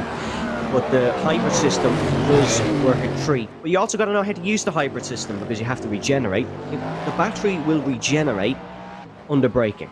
So the heavier braking you do, the more it will regenerate. So you got to find that perfect balance. And there is sort of a bit of a skill to it, maybe more in real life than in sim racing. But it's an interesting component that iRacing are taking full advantage of, adding it to the cars, which I like to see. I like to see everything become a little bit more skill-based. Yeah, very skill-based. And that's what I was touching on earlier. The skill expression in these cars is massive. There's so many different, I don't know what you want to call it, levers to pull. And it really does take a lot. You are randomly buying new cars to try out on iRacing. This is really going to set you back a little bit before you really get a feel for the learning curve that it does have. So, and that just goes to show some of the skill there. You can see the I ratings of our racers represented on the screen. Gael Valero, he does have that World Championship badge, as he is one of the greatest competitors in iRacing in the current day. He's setting a 159.2, which he set earlier, but now he's got a few more minutes to try to improve on the best. 9.5K I rating up there. Belziti and Ramos behind him in a few thousandths. And I'm glad we can highlight him here because he does race for Apex Racing Team, one of the premier racing teams in iRacing today. You're going to see them at the top of the tables in everything they compete in. And specifically, Gael Valero helps him get there. 28 years old, and he has been in AMX for quite a while. It's been exciting to see him really level up the competition here as we get a chance to watch that all over again. Him setting some absolutely incredible times here around Spa-Francorchamps. We've highlighted Gael Valero here today. Marco, have you seen other flashes of brilliance from our qualifiers here today? Absolutely. By the way, the funny thing I found about this is that in reality the Alpine that has been introduced in the pictures in reality looks like a almost copycat version of the Acura, not the Cadillac. So, but still, going to the future with his Alpine Caddy is Gael Valero. Corentin Guinness, of course, this has been for the longest time in Season 2 and 1 the rivalry of AMX Racing, no? So I think that we are going back to the past for this one between the pair of them. But Belziti looking good right now in third position. Ramos in fourth, and the newcomer from Hungary, I think, Troci, is in fifth position. Somebody blew their engine, is Valero, I think. And that is not an improvement, 59.402. And of course we have the reverse grid, we don't have to forget about it. Here at Spa is one of those places where you can make many overtakes in one lap, especially because the lap is, of course, so long. So qualifying in the back, not the end of the world. Yeah, absolutely. And this is not going to be one of those like super tight races. I'm expecting things to spread out a little bit. I don't know. This is my optimism. But we are seeing a few new faces here. I'm glad you mentioned that earlier, Marco. Not often do we get a chance to slot in amazing racers into the middle of our competition and see how they can perform. So Tarachi joining us in fifth place right now, a 159, and one of only 5 to break that 2-minute mark around the 7 kilometers of Spa here tonight. Evan, we're closing out qualifiers. What have you noticed from watching our drivers head around this track tonight?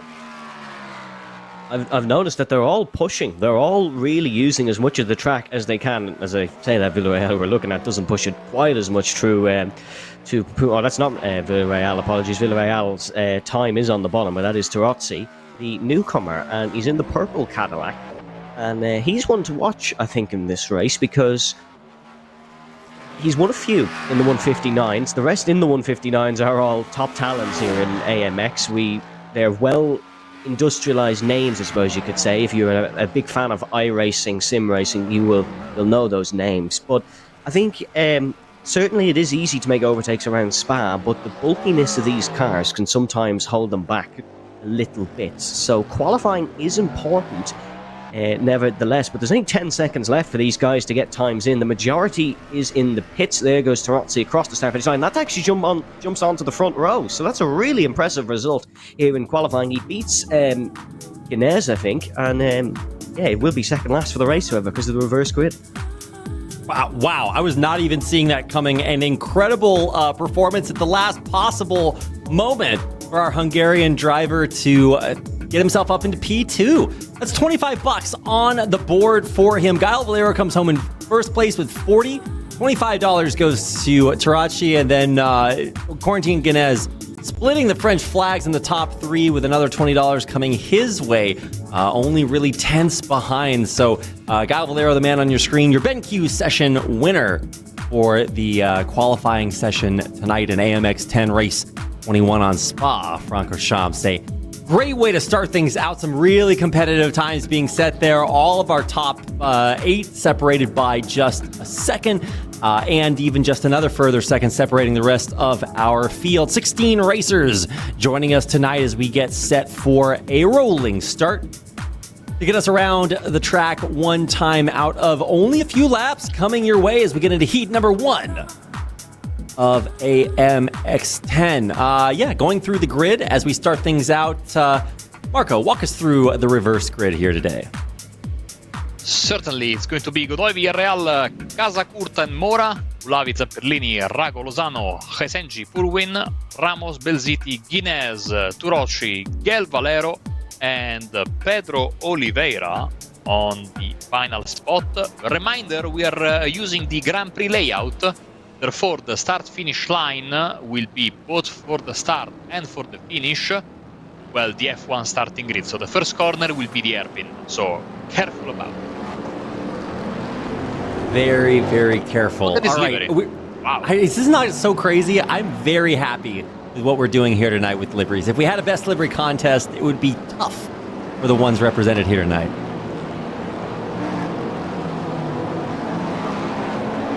I'm just here watching, guys. I don't know what you guys are. I'm listening. I'm watching. I'm essentially a passenger at this point. I kind of wish I was, although I have a feeling I would pass out almost instantly.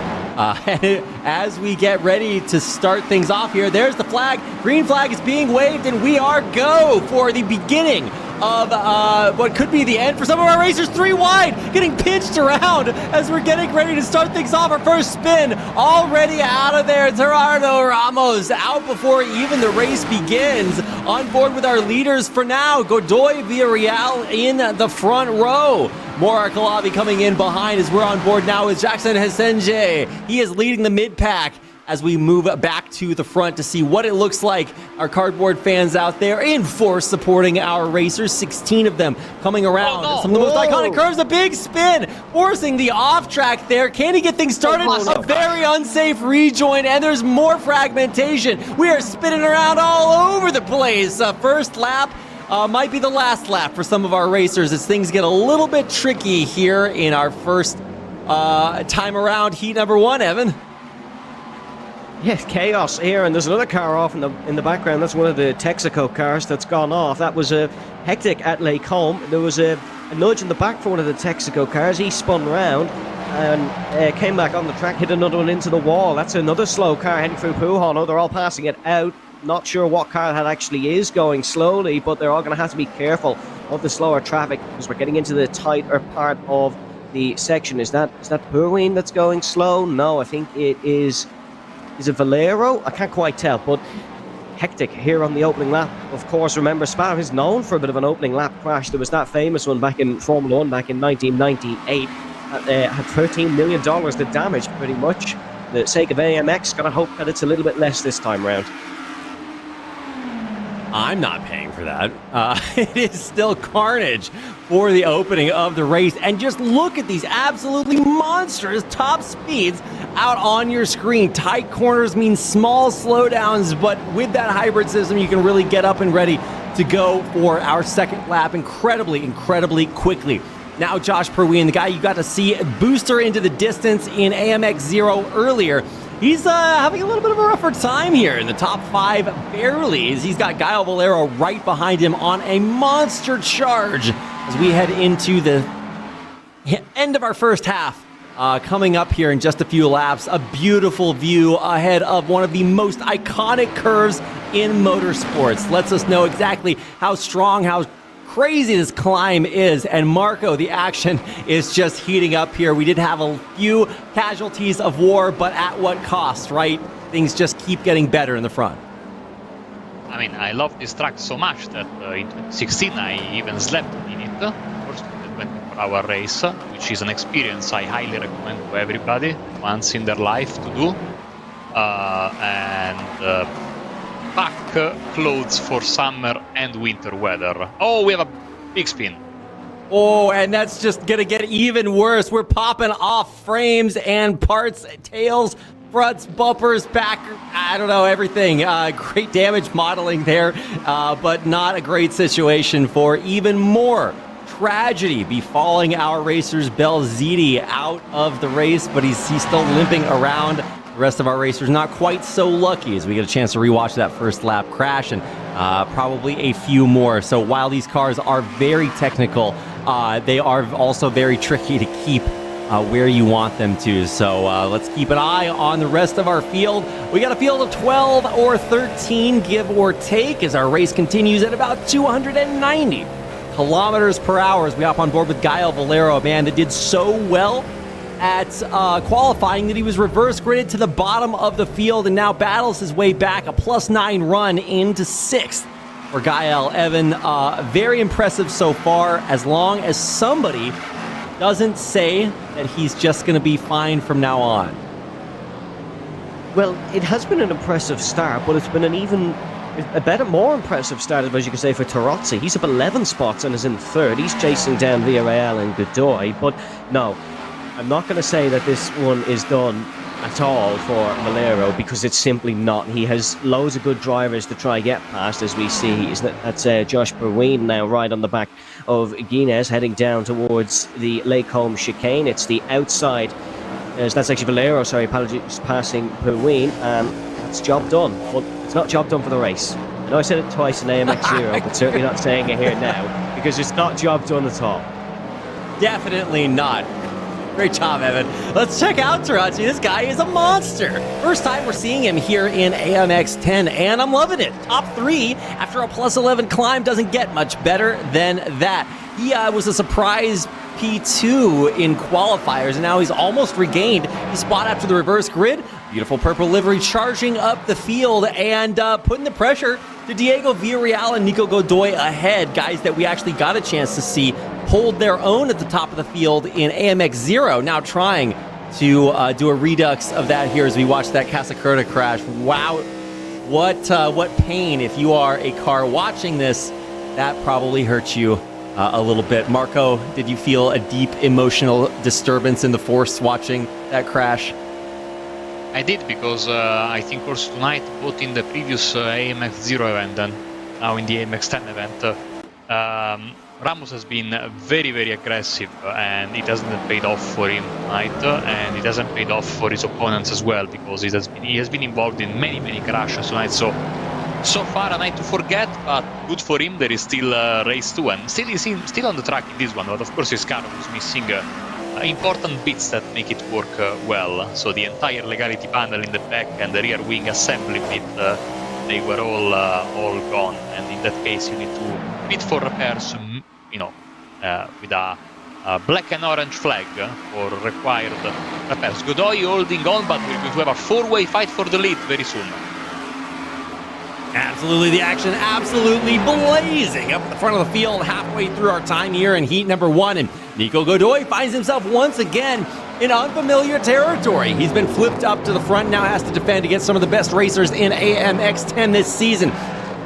Newcomer, Tarozzi, continuing to close, now down under 2/10 of Diego Villarreal, under 1 there for a second, and he is keeping it close. A big move through the inside choice into third, into second. Now Fortunato reclaims his qualifier spot in the front row with Quarantine Ganez charging through Diego Villarreal into third.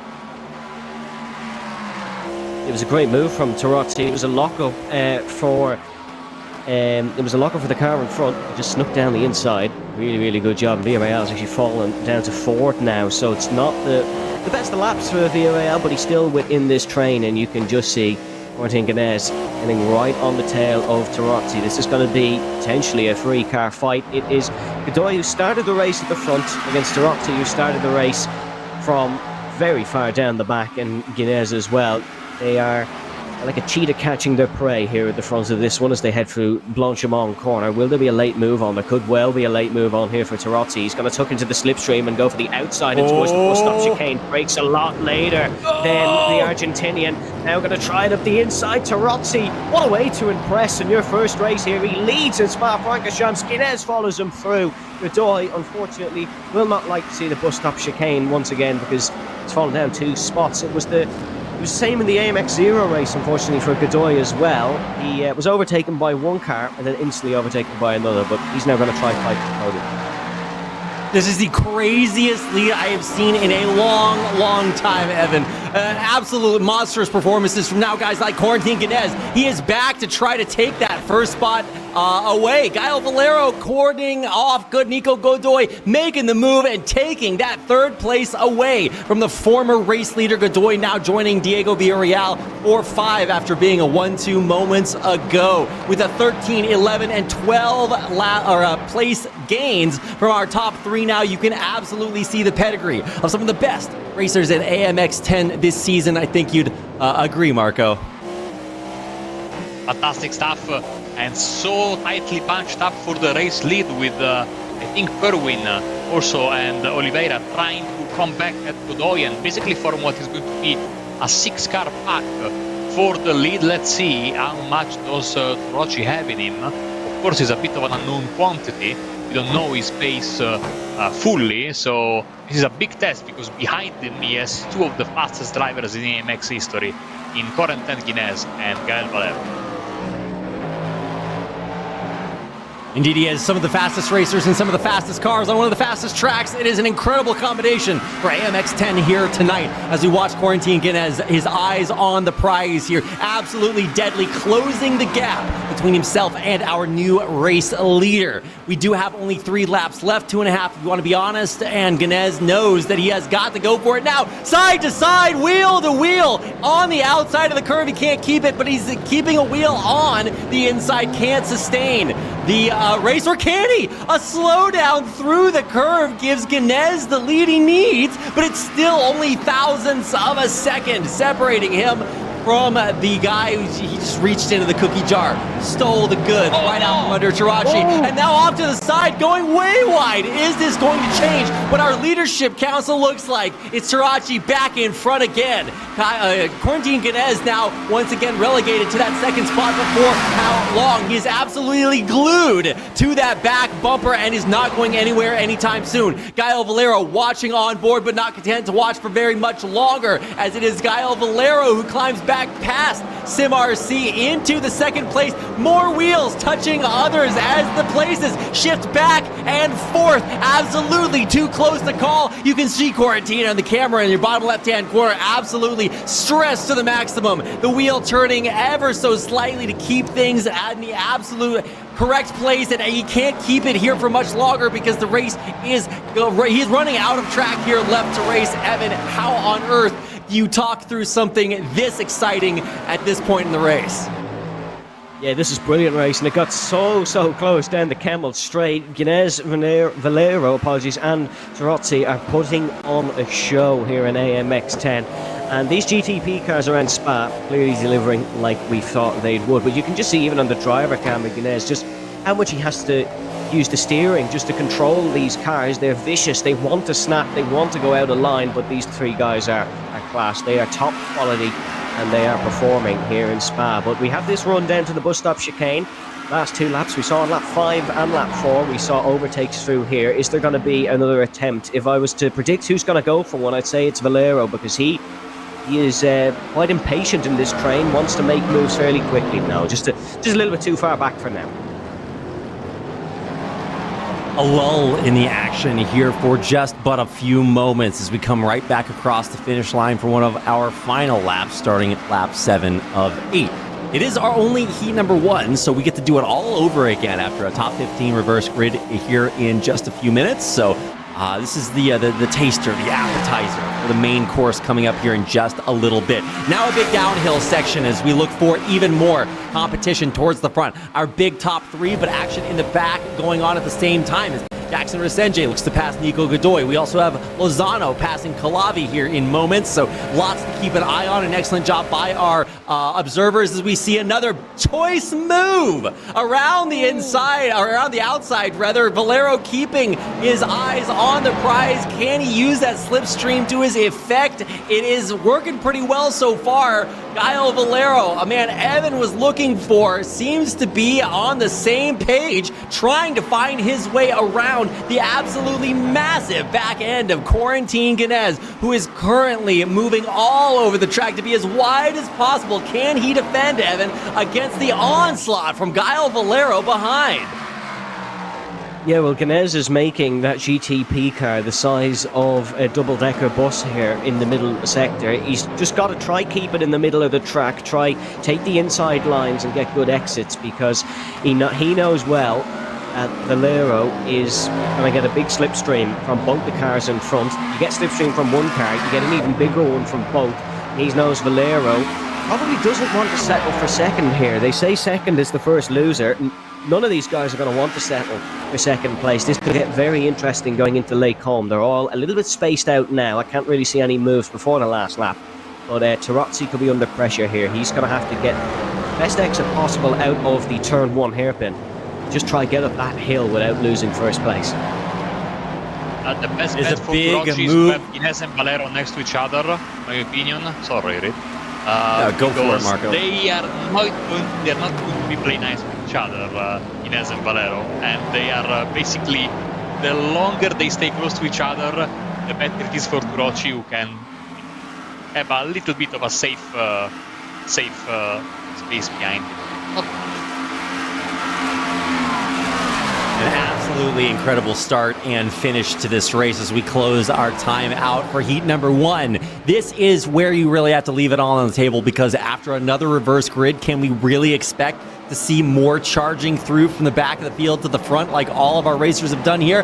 I hope so. It has been an absolute treat to watch these three do some of the best racing we've seen all season long. And we're not even done just yet. Look at that. Less than 2/10 or about 2 between Valero and Ganez right now, as they are using that slipstream to maximum effectiveness. The move is coming any moment now. You have to pull that trigger because there are limited opportunities to make that overtake happen. Tarozzi seems to have claimed himself a pretty secure place in the front, but it's not going to last. He cannot absolutely rest on his laurels here. We are coming through the final curves of Spa as we get ready to go. It's time. Gael Valero, if you've got it, let's go. Ganez also maybe threatening Tarozzi's lead there up at the front. Evan, you think he can do it before this race runs out? Well, he hasn't got the best of runs out of the final curves. He's in the slipstream though, but he is still 4/10 behind. It's going to have to be a late lunge into this bus stop chicane.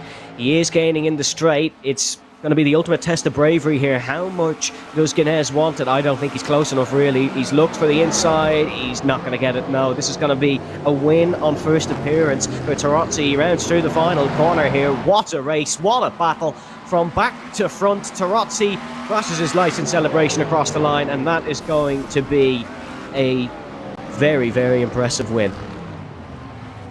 The rest of our racers will come through the finish line with no overtaking happening. This will be your final roster to finish things out. And wow, what a treat to watch.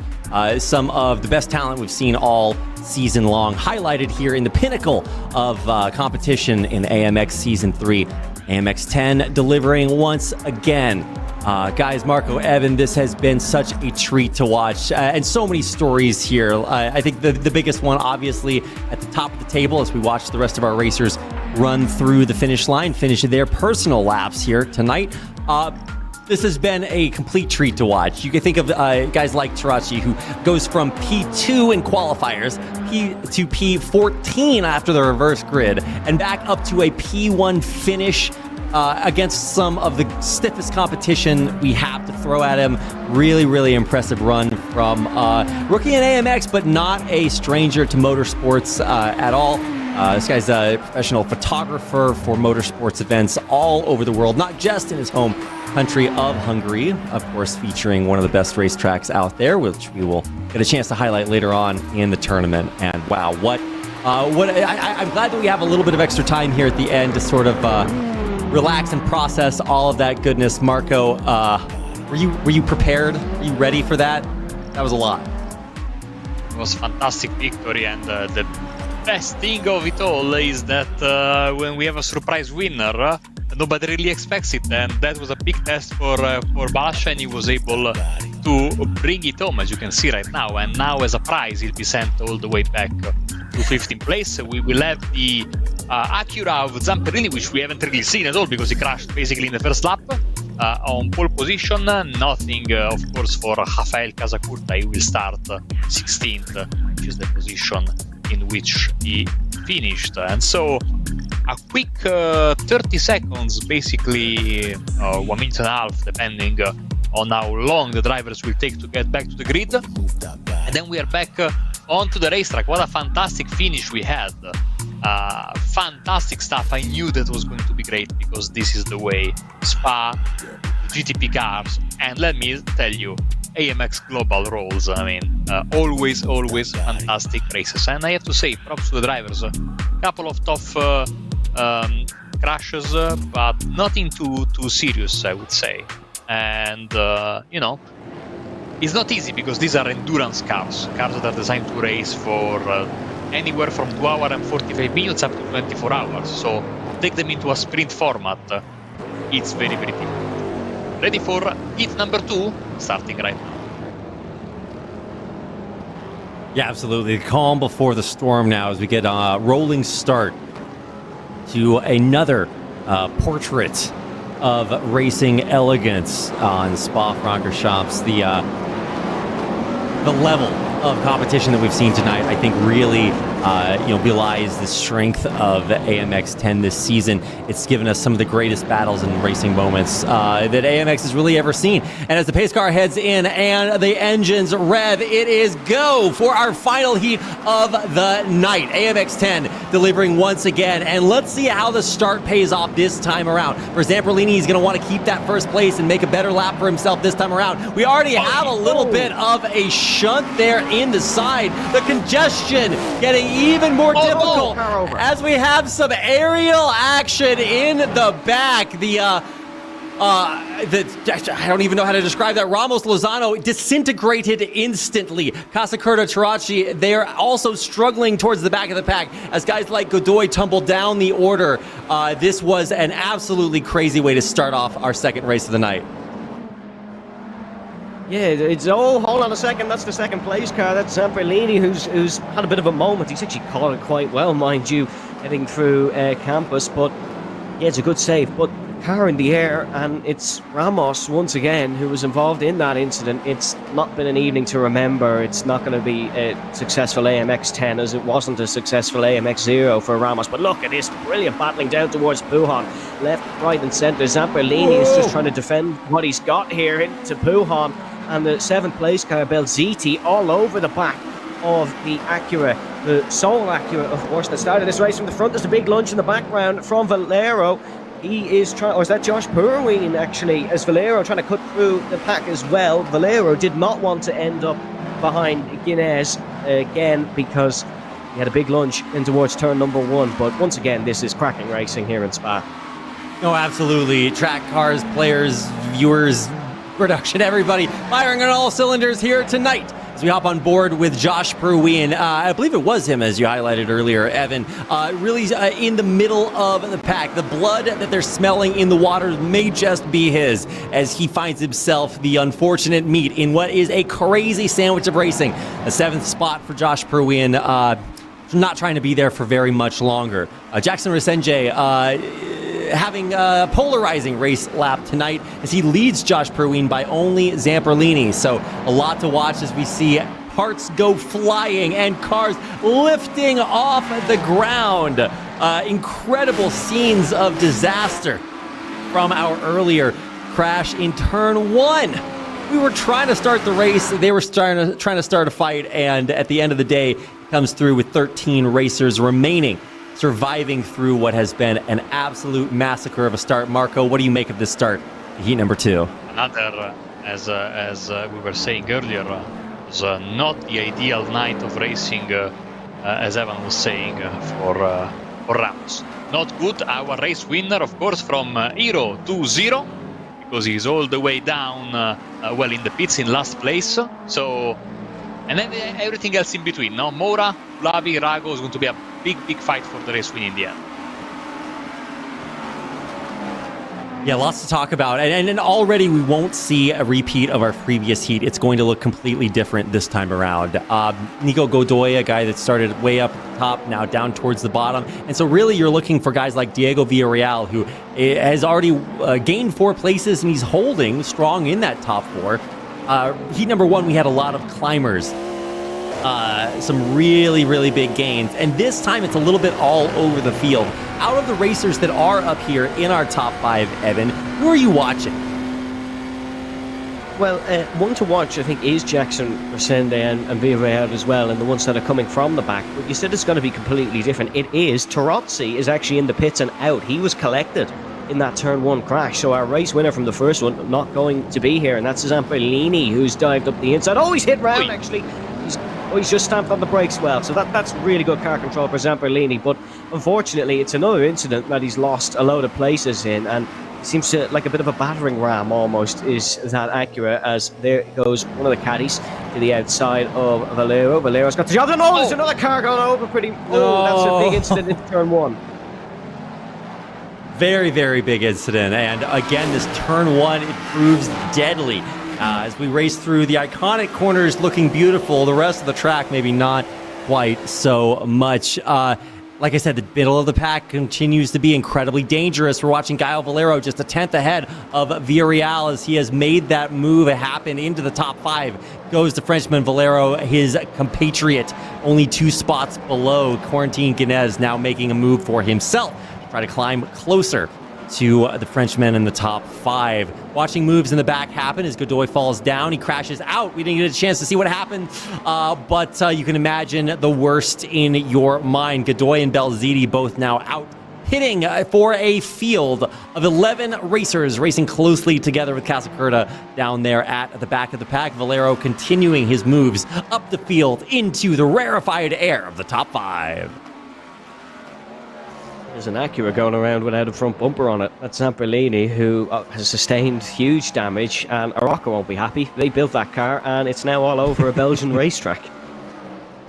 Yeah, we've put the iRacing crash physics to the test here, as again, whoa, big moves, letting the faster racers by, and it will be a slow and steady fall backwards for Josh Perween, or for I think it was Oliveira, slowing down there on the side. Either way, Marco, the field looks quite a bit different at this point in heat number 2 than it did in our previous race, doesn't it? And that's the beauty of it, no? You are never out of it, as we see the replay of the crash between Josh Perween and Fabrizio Belziti there in turn 1, involving, I think, that was Ramos again, the yellow car, was not having fun evening out there. Corentin Guinness putting pressure on our man from Uruguay, the former non-qualifier extraordinaire Diego Villarreal, who now has, of course, got rid of that habit. Now he's qualifying regularly. Corentin Guinness putting the pedal to the metal, using a little bit of his hybrid system, kicking in. Of course, the same is going to be done by Villarreal side by side. I don't think Diego is going to force the issue here. Oh, well, he goes a little bit too deep, and now he might end up losing another position, because Pedro de Oliveira is also trying to have a piece of the pie as we go on board with Diego Villarreal, looking like Mike Portnoy, of course, who just this week was announced back as the drummer for Dream Theater after 11 years away. Of course, replacing Mike Mangini, another fantastic drummer who replaced him in the first place. So, yeah, that's a beard to be proud of. My 2023 bingo card did not have Marco referencing Dream Theater, but I'm here for it. I love it. I'm going to unhide our music channel after this. Either way, Facundo Rago in third place. He is limiting Jackson Resenje to a fourth. Not happy about it. Resenje now looking for an angle around the outside. He closes 2/10, 1/10. He is absolutely looking for it. And here he goes, running out of racetrack. Not the curve. He wants to make the move here, and now finding his moment around the inside. Jackson Resenje dives through into the top three. It's a great move, and the bust-up chicane is the one that's seeing all the action, and the Brazilian is now up trying to chase Kulhavi to reach his fellow Brazilian. Mora is doing a good job at the front of this race, though. He's got a 1.7 second lead, but it is a 7-kilometer circuit, or 4.3 miles for Reed. So that time can be gained pretty quickly, but we are on board with Rago here, or now Valero. We were on board with the car in front. You can just see how steep that corner really is when you're inside a car. This is, of course, what the drivers are seeing, and yeah, it's a very large at the front of the car, which may make it difficult to judge overtakes, but these guys are doing an excellent job of it. Excellent job of what is a very difficult action to execute. Cars, technical, track, advanced, difficulty levels even higher because of how competitive this is. This is AMX 10. It doesn't get much harder than this, and given the short, the sprint nature of our heats here in AMX, it just means that we are all action all the time. We had a chance to see the top three really battle it down to the end. But this time around, there's a little bit more space for the rest of the pack. It's more a battle here between guys on your screen like Gael Valero and the cars in front of him. Facundo Rago, Jackson Resenje, and Gaston Kulhavi, who rounds out that top two. So a lot of racing left to do, and potentially some big upsets as we close through the second half of this race, Marco.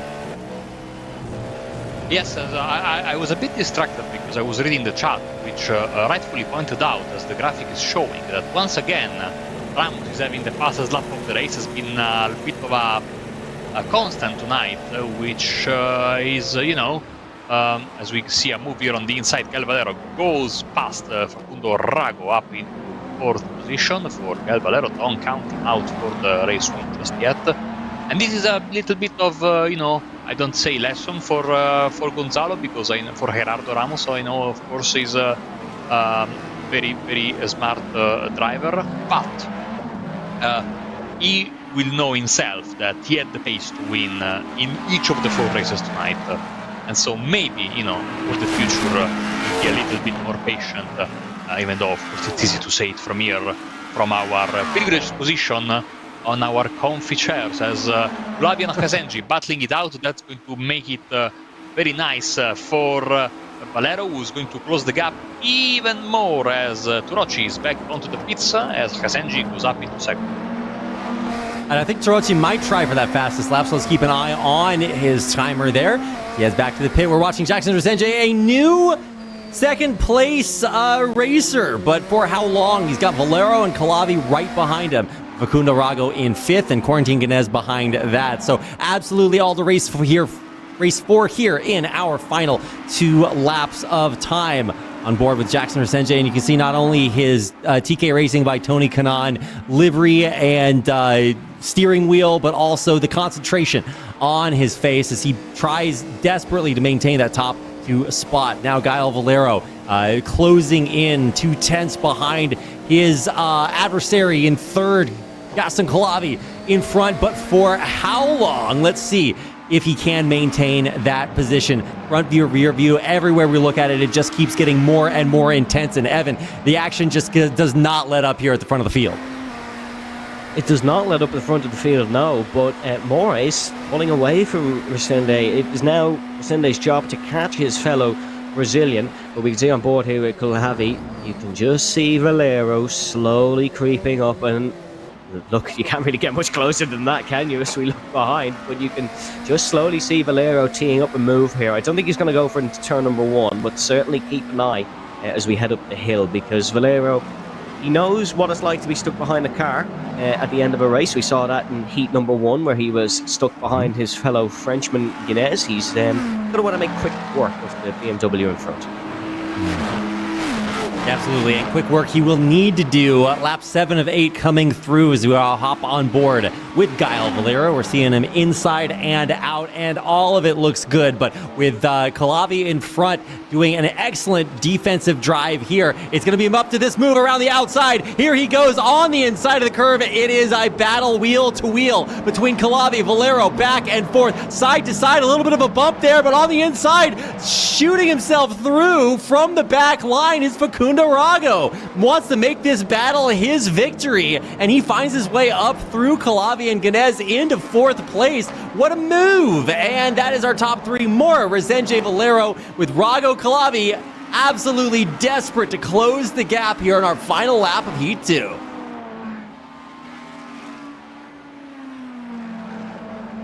Yeah, it was a great overtake. Absolutely excellent in towards that section. It's easier to make the move into the chicane than it is the right-hander, but he had to complete the move through the right-hander, and Facundo Rago, that is opportunism at its best. A real sneaky move up the inside, and I gotta say, here in Heat 2 has been fabulous racing, and Heat 1 as well. I know we had a couple of incidents in Heat 1, but it's been fabulous racing across the board. These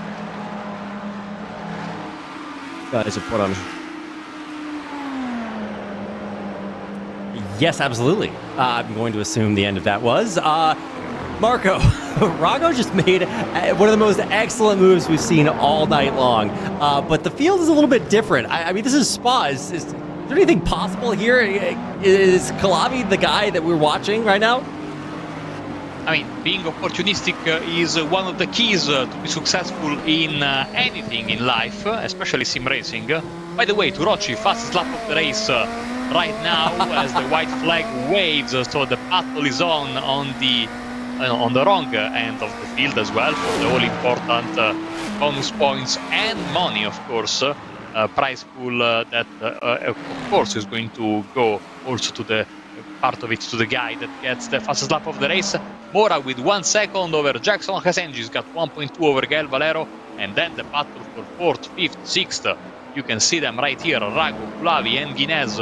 This is where the action is going to be in this final, let's say, half lap of the race. Final half of the race indeed, Marco. We are closing things down, but the action is still absolutely heating up. And really, that action's name is Gaston Calavi. He is closing in on the choice mover, Facundo Rago, in 4th. So we are absolutely battling down to the wire. Only a handful of turns left before we finish off our time here in AMX 10, and we are absolutely going to go down to the wire. Quarantine Guinness, Gaston Calavi, and Facundo Rago, absolutely all to race for. Let's see if they can do it before we close out our time. The checkered flag, Barney, is getting ready to wave, and we are getting ready to close this race out. Quarantine Guinness is, I think, trying to close the distance. He goes from 4 to 3, now to 2 tenths behind. He's got the momentum. Does he have the asphalt left? He is absolutely steaming through and trying to climb into that top 5. If anybody can do it, it would be Quarantine Guinness, but it just doesn't have enough time right now. Running out, and there we go. Taking a look at what will be our race winner. Pedro Mora crosses the finish line with Resenge, Valero, and soon to be Facundo Rago back behind Calavi, and just 1 tenth behind is Quarantine Guinness, who cannot make up the final spot to close out a P6 finish for him. Oliveira, Villarreal, and a whole host of extra carnage going through our finish line and into history as we close out our time on Spa-Francorchamps tonight for AMX 10, race 21. Evan, wow. What a race, what a way to finish it off as we see our final racers come through. That is, I don't know if you knew what you're getting yourself into before you agreed to come on tonight, but I think you can say you got your money's worth. Oh, certainly. Absolutely fabulous racing. Look, if you're a motorsport fan, this sort of stuff is just perfect. Just cars going for bold moves, fabulous sounding cars, fabulously driven cars, and Well, if you're a Tony Kanaan fan, you're living the high life, because 1-2 for Texaco Tony Kanaan Racing, or certainly 1-2 for the two Brazilian drivers. And it was a completely different order, apart from Valero. That's 2 third-place finishes for him. He wasn't quite to be the race win, but 2 podiums, still an impressive result nonetheless. And I think the fastest lap did go to Tarozzi at the end, so he's going to pick up his bonus prizes.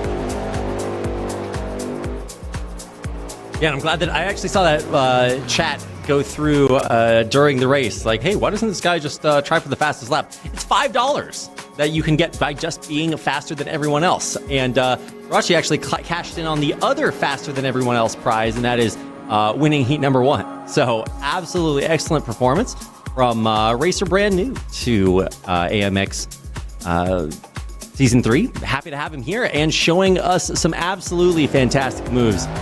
Livery, driving skills, everything looking good for us tonight. So glad that we can check out a little bit extra. Every single day offers something new here in AMX. And Marco, I think we got quite a few new moments to add to our best of handbook for Season 3.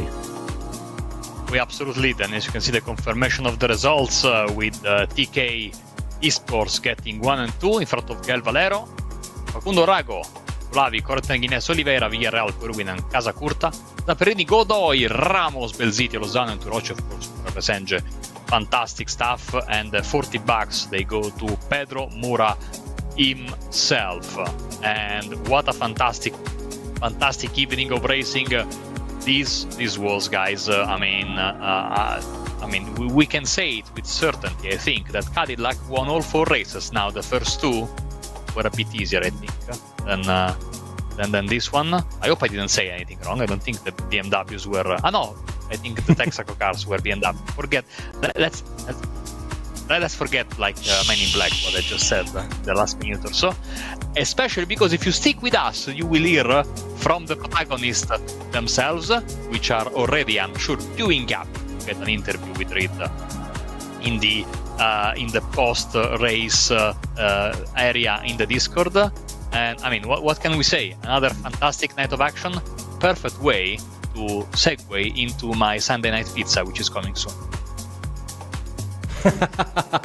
Pizza on the way, and a great interview to come up for sure as well, as we wait to load in to that. But while we're getting ready for that interview, it is just an excellent night of racing. So many highlights that you guys will be seeing on all of our social channels coming out pretty soon. But if you watched it live, truly a special moment to behold. So really excited to see what that looks like as we get through our first interview. So we might head to a small break to line that up and then come through, but just making sure that we go through. And I think actually this time around it might be Marco doing the interviews. So if you're ready to rise to the occasion, then we are going to set up that interview coming through here in just a few seconds. So stick with us and we'll get ready for our first interview of the night.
And here we go then, live with our first driver of the night. Going to be Balázs Turoci. Hello, Balázs.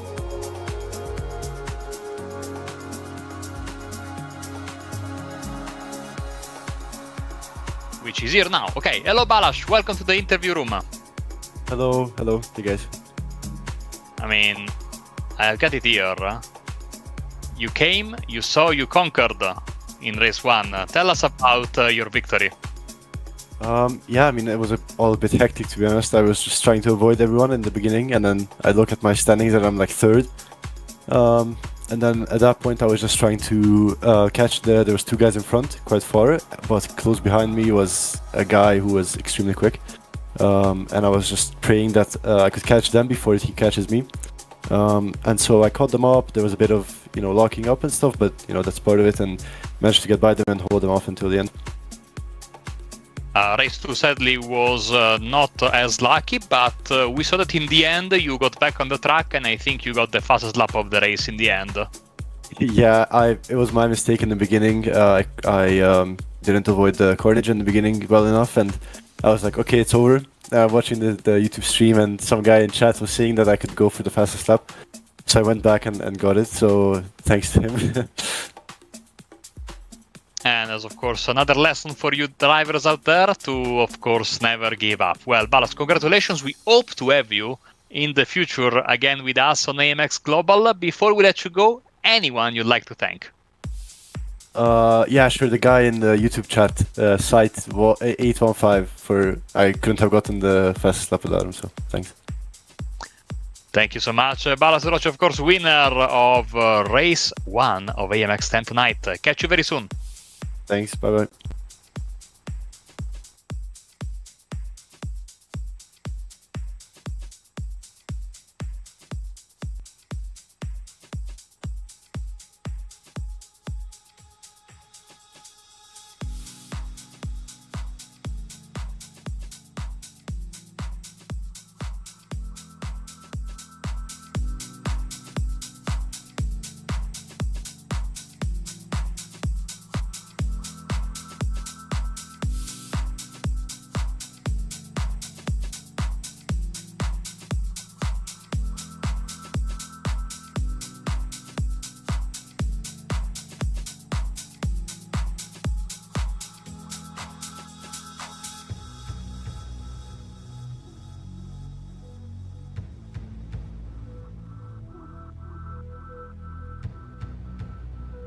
And we are here with Pedro Moura. Pedro, welcome to the interview room. Hello, Marco. Hello, everyone. So, tell us about your night of racing, of course, especially focusing on the second race here in Spa-Francorchamps. It was good races tonight, both AMX 0 and AMX 10. I could avoid all the chaos and accidents in the AMX 0. I did good results on both races. It's not a car I am used to race. It is only the second time I race with that Cadillac, so it's funny. It's a funny car to drive. It's difficult, but it brings good races. And about the AMX 10, it was I did not good on quali. I did a mistake on bus stop, and then I couldn't do a good lap after. So I started. I think I did P12 on quali. So I was expecting something like top 8.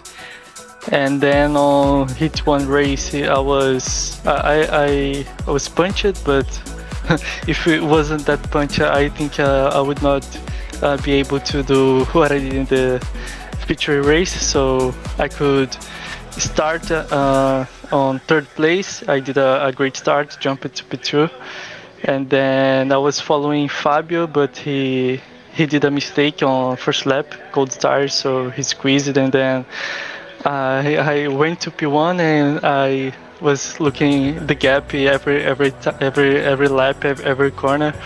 So I was trying to focus and do not commit a mistake, because I always commit mistakes on those situations, but I could do almost a perfect race for what I could do, and it was enough to secure P1 and my first win here.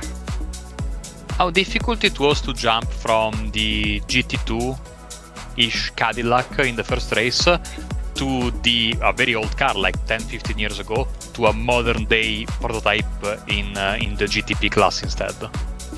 It was quite crazy because I practiced before the Cadillac race on the GTP car, and it was like everything fine. And then I did the races on the Cadillac, and when I came back to the GTP, I was like, what the hell is going on? It's something. I think something's wrong since I am not with wing, or I don't know. The car doesn't brake. It turns a lot. So I was talking to Jackson. I was like, is the car good? Like, what happened? It was not like this before, but it took some laps to adapt again and put everything fine. Awesome. Well, Pedro, congratulations once again. Before we let you go, anyone you'd like to thank? I would say thanks to only the team, the Shaco Racing by TK, and that's all. Awesome. Pedro Moura, of course, your winner in race 2 tonight in the AMX 10 event. Catch you next time. Yeah.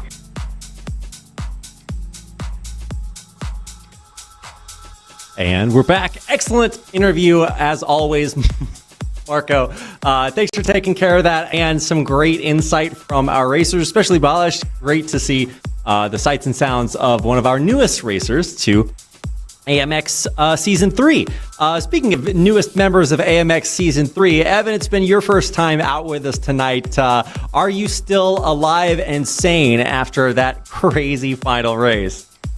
Yes, I am. It was a brilliant race. It was very enjoyable, both the Zero and the other races. I thoroughly enjoyed it. Hopefully, the viewers at home did as well.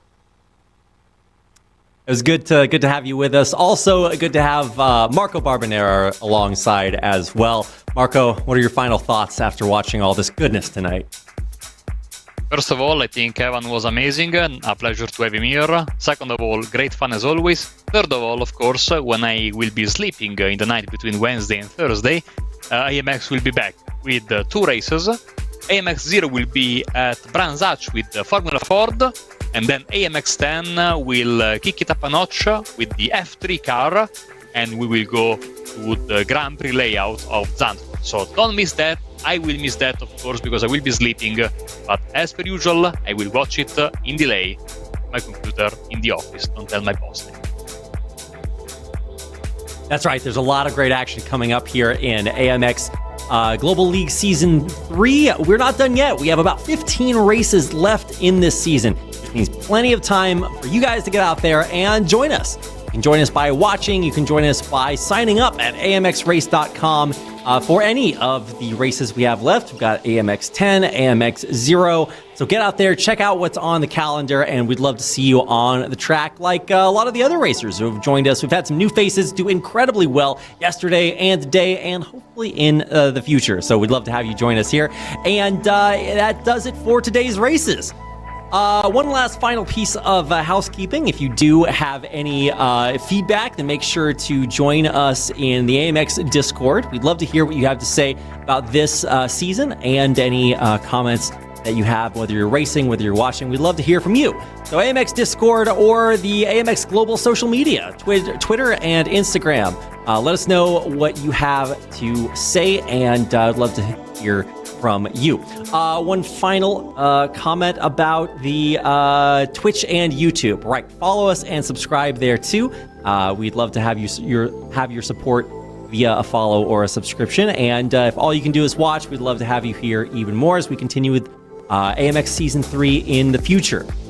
That's going to do it for us tonight. So on behalf of myself, Marco, Evan, everybody else behind the scenes here at AMX, and all of you guys for watching or racing wherever you are, thank you so much for joining us tonight. We'll see you back here for more action from AMX Global League Season 3 in the future.